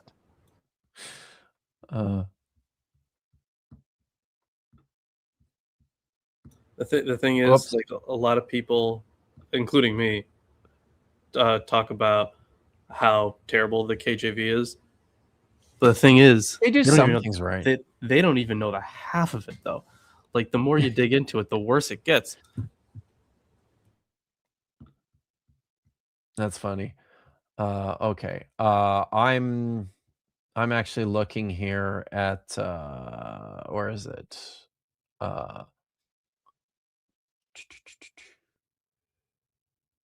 Here, Genesis chapter 2, verse 18, in the second creation story. I'll put it up here in the Hebrew and the English. All right. Genesis 2:19. There we go. It's coming. Patience. There we go. Okay, Hebrew I switched it up. Hebrew on the left, English on the right.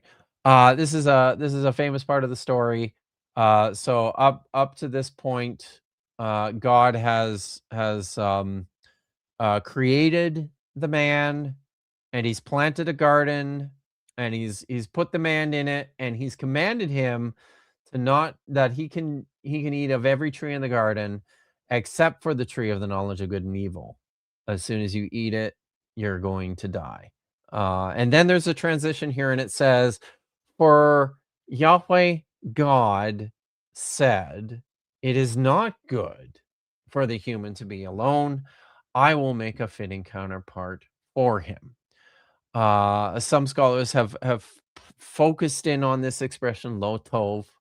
It is not good for man to be alone, and have suggested that there is this frequent repetition in the Genesis 1 creation story, where over and over again on each successive day of creation, oh look, there's a kitty. Let's put that up. Over and over again on each successive day of creation, something that God repeats constantly is that everything is good. God created the light and it was good. God separated the light from the dark and it was good. God created the land and separated it from the water and it was good, and on and on and on. Some scholars will look at this as a response to parts of that Genesis 2 story where there are problems. Unlike that story, Genesis 1 wants to communicate, no. Everything was great. Everything was perfect. There was nothing wrong. It was all this incredibly copacetic world of wonder. Whoops, I didn't mean to do that, Lawrence. Sorry. I meant to do that. That's totally fine. So that's one element where it looks like Genesis 1 is sort of responding to something that it's not altogether on board with in the Genesis 2:3 creation story. There's other elements between the two that we see as compatible though as well. The fact that Genesis 1 calls humankind ha-Adam, the Adam. This is a repetition of the same term that is used in Genesis 2 and 3. For people who are interested, David Carr goes into some detail in his book on the formation of Genesis 1 to 11 on some of the places where we see these relationships. He also has a commentary on Genesis 1 through 11. Oh, yeah, right. Yeah. Yes, that too. This is very good. So, but one of the things that and people like Michael want to downplay this stuff. They don't talk about the commonalities between the text in the same way that I do, or that Lawrence would, or that David Carr would, or like Ronald Handel also has a new commentary on the book of Genesis. They don't talk about the common features in the same way. They want to focus on similarities and patterns as a way to show that these texts were written by the same author. That there was at some earlier stage a composition that included both Genesis chapters 1, 2, and 3 in some form, and that these stories were never separate. That's at least the message that I'm getting from this, and it's just contrary to everything that scholars are telling us.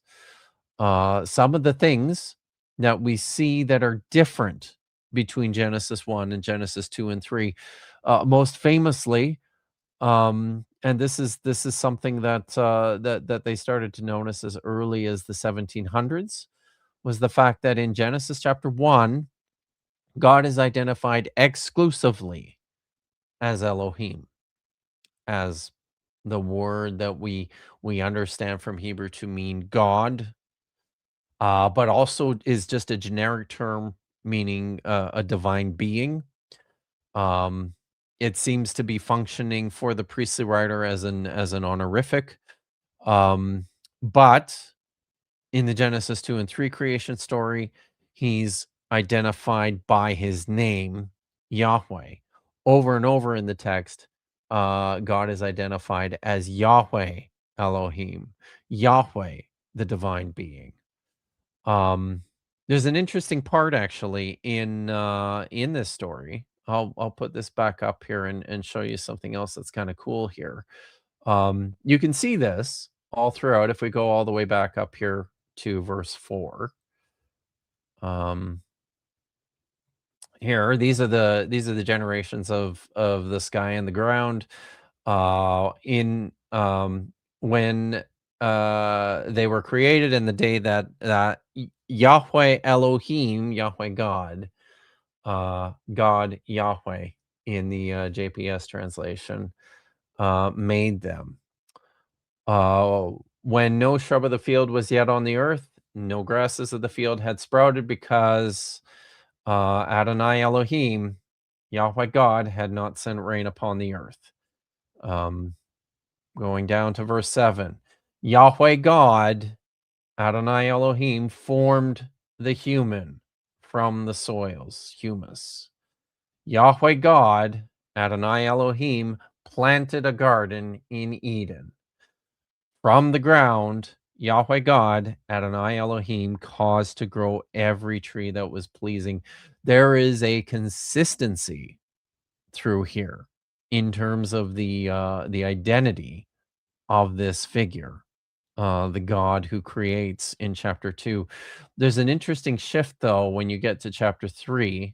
I think I've talked about this before. This is where we have the interaction between the serpent and the woman, and notice how the dialogue progresses here. Now, the serpent was the shrewdest of all the wild beasts that Adonai Elohim, Yahweh God, had made. It said to the woman, "Did Elohim, did God really say, 'You shall not eat of any tree of the garden'?" The woman replied to the serpent, "We may eat of the fruit of the other trees of the garden. It is only about the fruit of the tree in the middle of the garden that Elohim said, that God said, 'You shall not eat of it or touch it, lest you will die.' And the serpent said to the woman, 'You're not going to die, but Elohim, God, knows that as soon as you eat of it, your eyes will be opened and you will be like Elohim, gods, knowing good and bad.'" So this is the only place in this entire part of the story where God is not identified as Yahweh Elohim, but is identified simply as Elohim, as God. Any thoughts on that, Lorence? What do you see there that makes I mean, if he is, when you say that he is just identified as God and not Yahweh, are you talking about where the serpent says you will be like Elohim? Not that so much. It's every time they're talking about, notice here in verse 1, the question, "Did God Elohim?" Yes, Yahweh, really Yahweh say? Elohim. Yeah. And the woman replied, "It's only of the tree in the middle of the garden that Elohim, God, said." And then he says here, "God knows. So in this conversation between the woman and the serpent, there is no Yahweh Elohim. It's just Elohim. And that's unique to just this part of this entire story. Through the entire rest of it, he's always identified the same way as Yahweh Elohim. So I mean, I don't know if there's anything there that you see. I'll tell you what I think is going on, why I think this is. But it's interesting to me that this is yeah. Yeah, I mean, what I see is that you still have the remnants of early Israelite polytheism. Yeah, you do. Yeah. That's for sure. Right? That's what I'm seeing. Yeah. You will be like Elohim. Yeah. Like the gods, right? Knowing good and bad. So what I think is happening, and Vish, what Vish and I have talked about this text before. And she has said, I think, sort of picking up on what you're saying, she said that when Eve and the Nachash, the snake, are talking to each other, they're talking about the gods, about the divine council. Could you translate this? Did the gods actually say this to you? And she replies, no, the gods told us, because from their perspective, this is what's happening.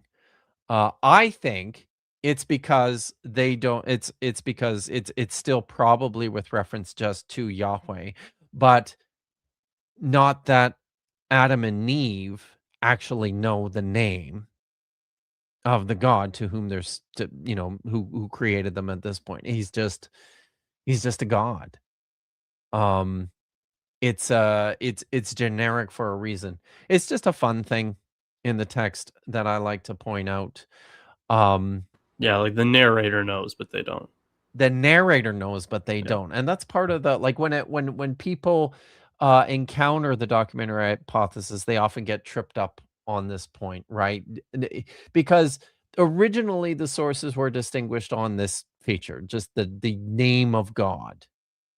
And so the mistake is often made that wherever you see the name Yahweh, that's like a J source.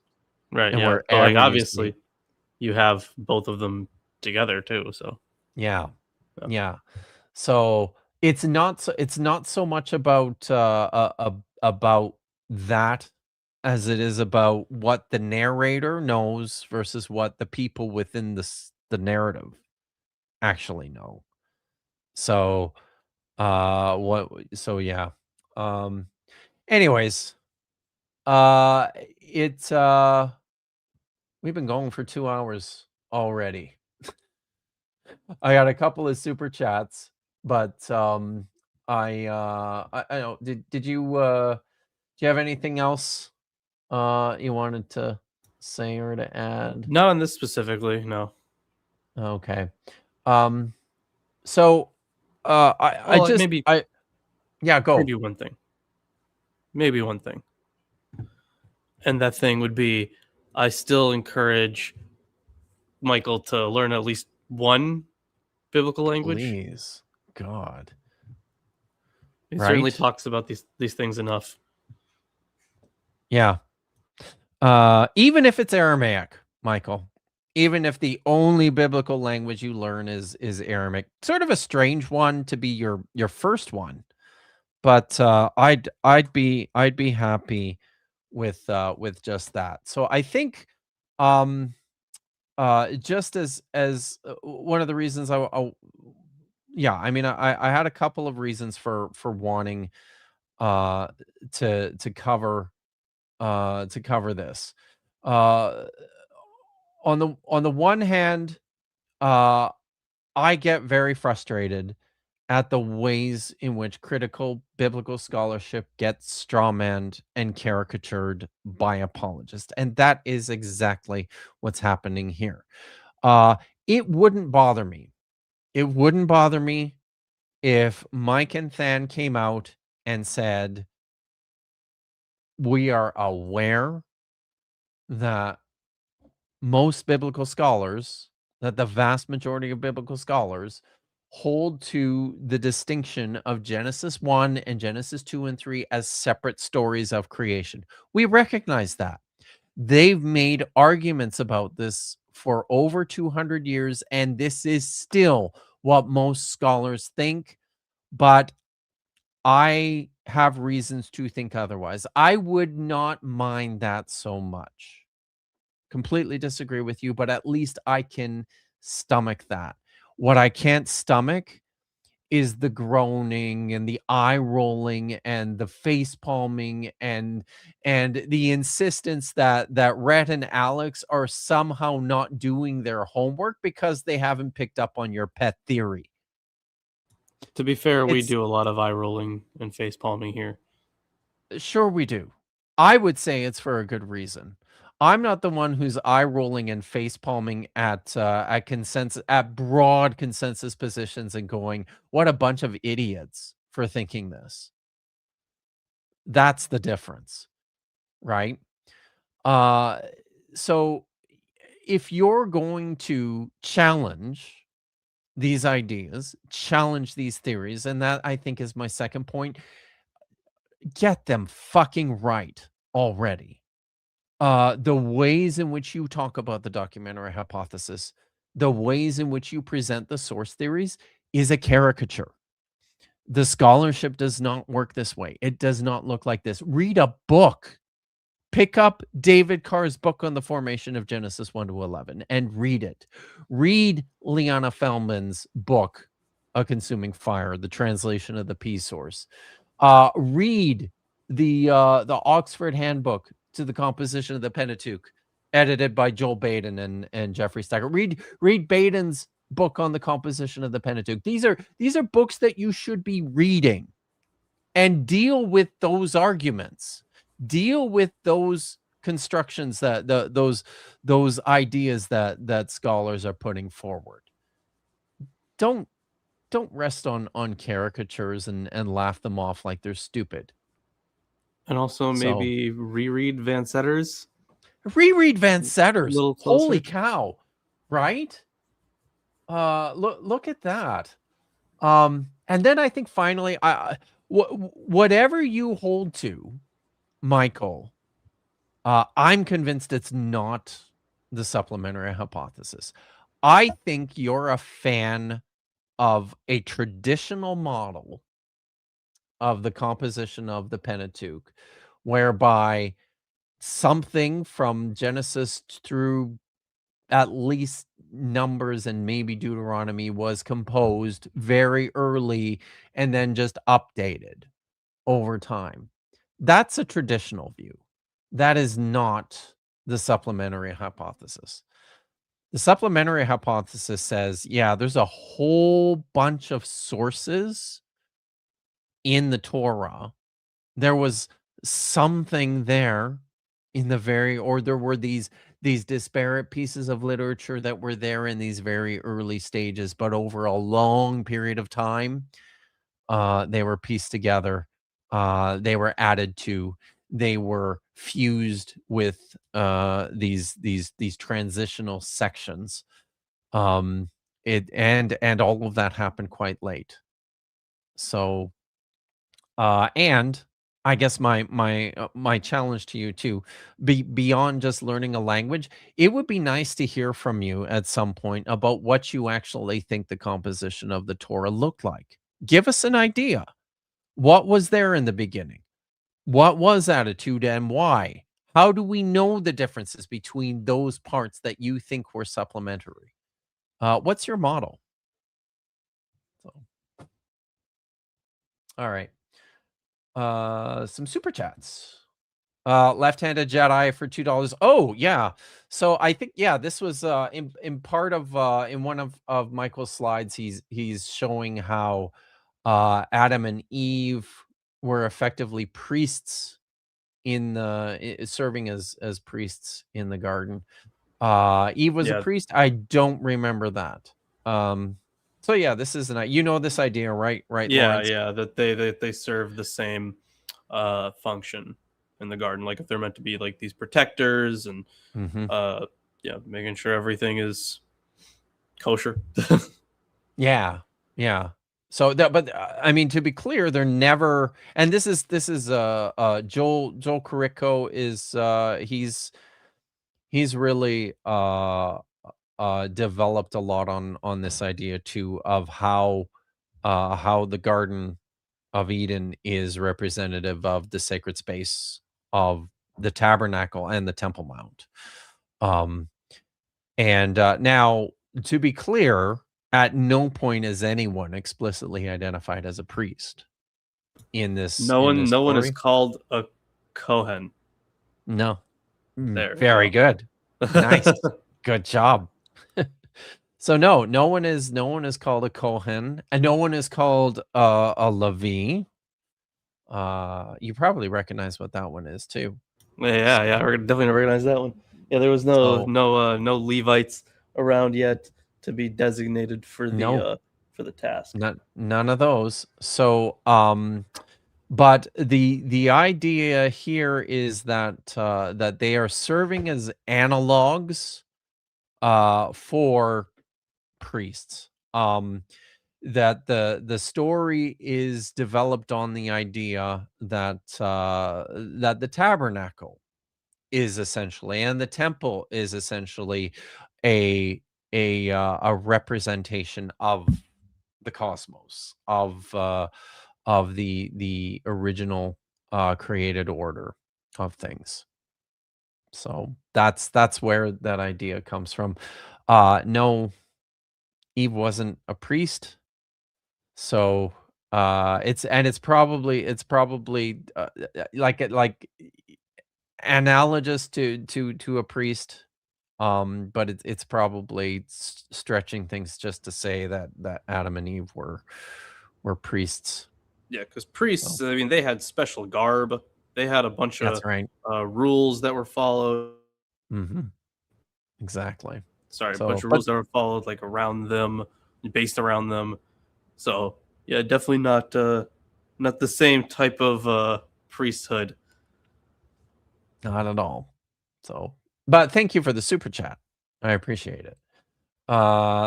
Simone for $5 New Zealand dollars. What do you make of the Nachash's question opening with Afki, which is like the literal translation of that is something like also that. It's a very weird way to open a question. No, I'm going to bring the text back up here. And I would agree, it certainly is odd. Let's look at this again here. I'll just zoom in like this. I can do it that way. So that's, where is that? That is Genesis 3. That's verse 2. Okay. Verse 1 here. Yeah. So, okay. The Nachash was Arum, Michal, Hayat, Hasadeh. He was more clever, more cunning, the shrewdest of all the animals of the field that Yahweh God had made. And he said to the woman, Afki Amar Elohim, was it so that the Elohim said, you shall not eat from any tree of the garden? That's the question. Right. Someone points out we can't see the screen. Oh, damn it. I'm so good at this. I should have pointed that out, but I was dealing with my cat. He likes to hop on the table and eat books. Shoot. Sorry. Okay. There we go. Yeah, there's the text. So and I honestly I haven't spent enough time thinking about this. I'm just pulling it up here on in Hallowed to look and see what they say. How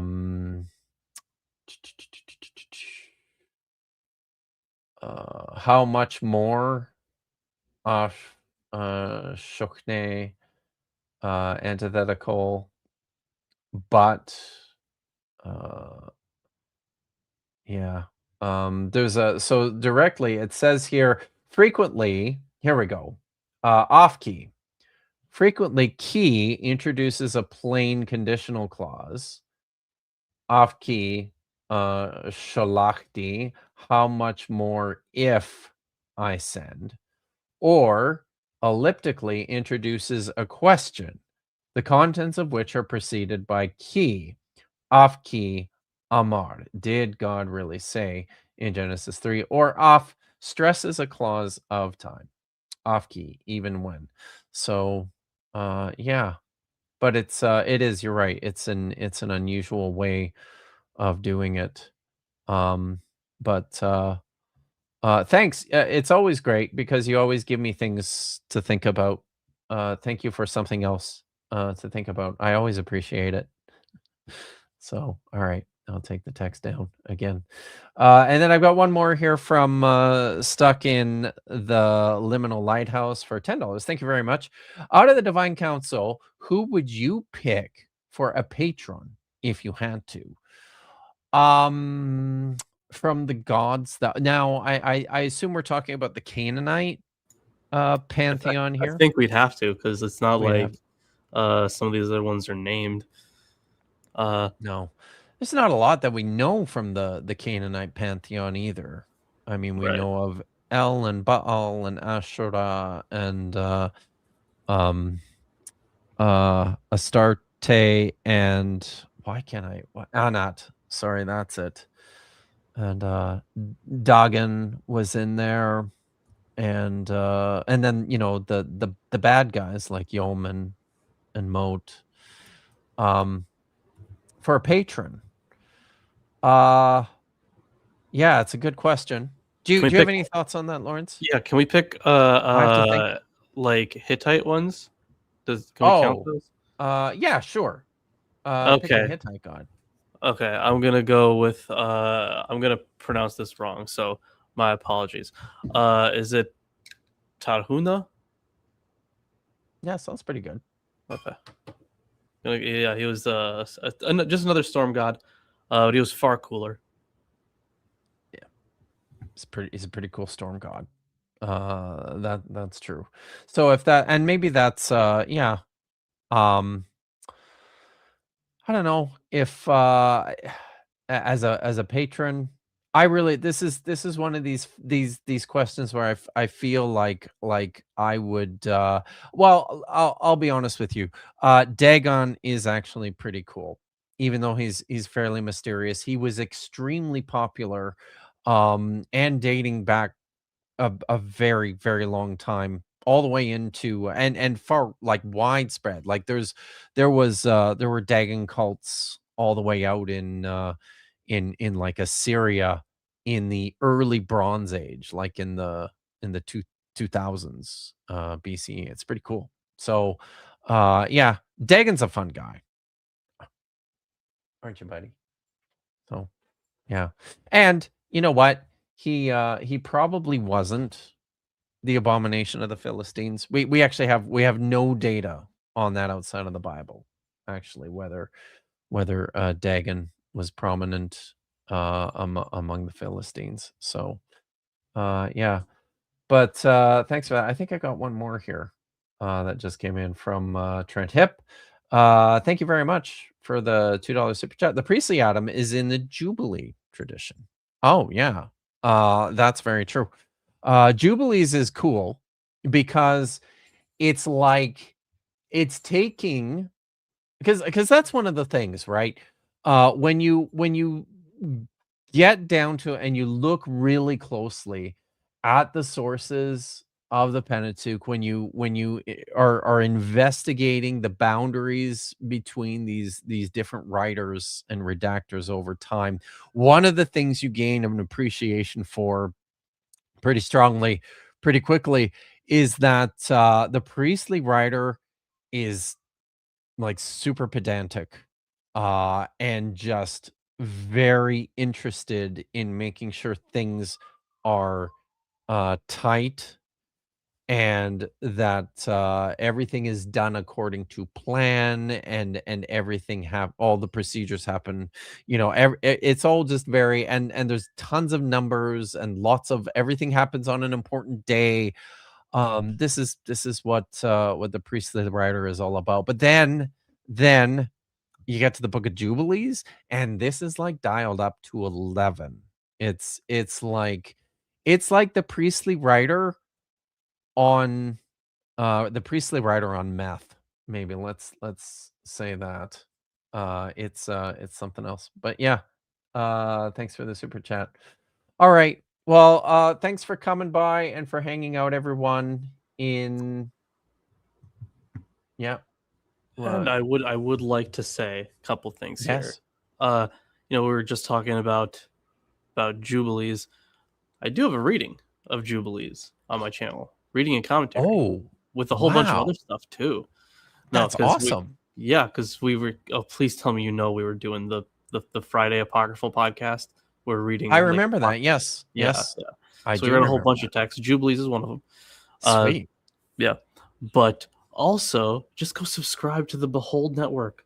Go subscribe to the Behold Network, you guys, and join the Discord. Do that. And join the Discord. That's the important part. And it's definitely my Discord. It's nobody else's Discord. It's mine. It's nobody else's Discord. No. It's just Lawrence's. So excuse me. I didn't link the Discord in the description. I'll try to go back and put the link in there. But you probably have a link to the Discord on your channel. Definitely. So if you go to Lawrence's channel and subscribe to the Behold Network, then look for the Discord links there and join the Discord. So so by the way, this person, I'm not here, says, Lawrence, when I learn Greek, I will annoy you in your Matthew live streams. That's totally fine. That's all good, right? So do you have anything coming up in the near future that people should pay attention to? Yeah, I have. I need to finish the script. It's been kind of a pain in the ass for a while. A lot of writer's block, a lot of probably depression. But I'm working on something on the Synod of Rome in 382. Oh, there's some dirty little secrets about it.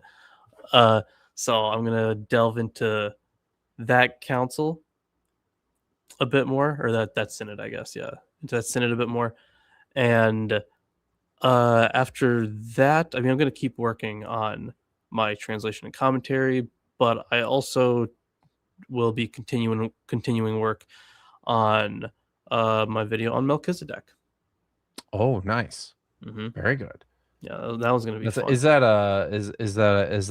a Melchizedek across the spectrum of yes. That'll be fun. Yeah, cool. Very interesting. I look forward to that. Yeah, me too. About that. So, and you'll be on Blasphemer's Bible tomorrow, right? Yes. Okay. Maybe I'll actually pop by tomorrow. Would be nice. We shall see. I know. I had thought about it. I was so busy last weekend, though. I did 3 streams on Saturday last weekend. So when I woke up in the morning, I was like, so. But maybe tomorrow. I'm less busy tomorrow.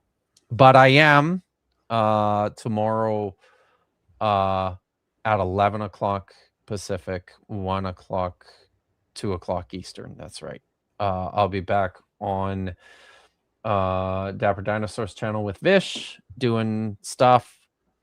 And then on Sunday, somebody who I did see hanging out here, Katie Lewis, has started a new show on Sundays, Sunday afternoons at 3:00 Pacific, 6:00 Eastern, called Nerd Church, where she and a couple of other people are reading through the Catholic lectionary, and with a critical eye.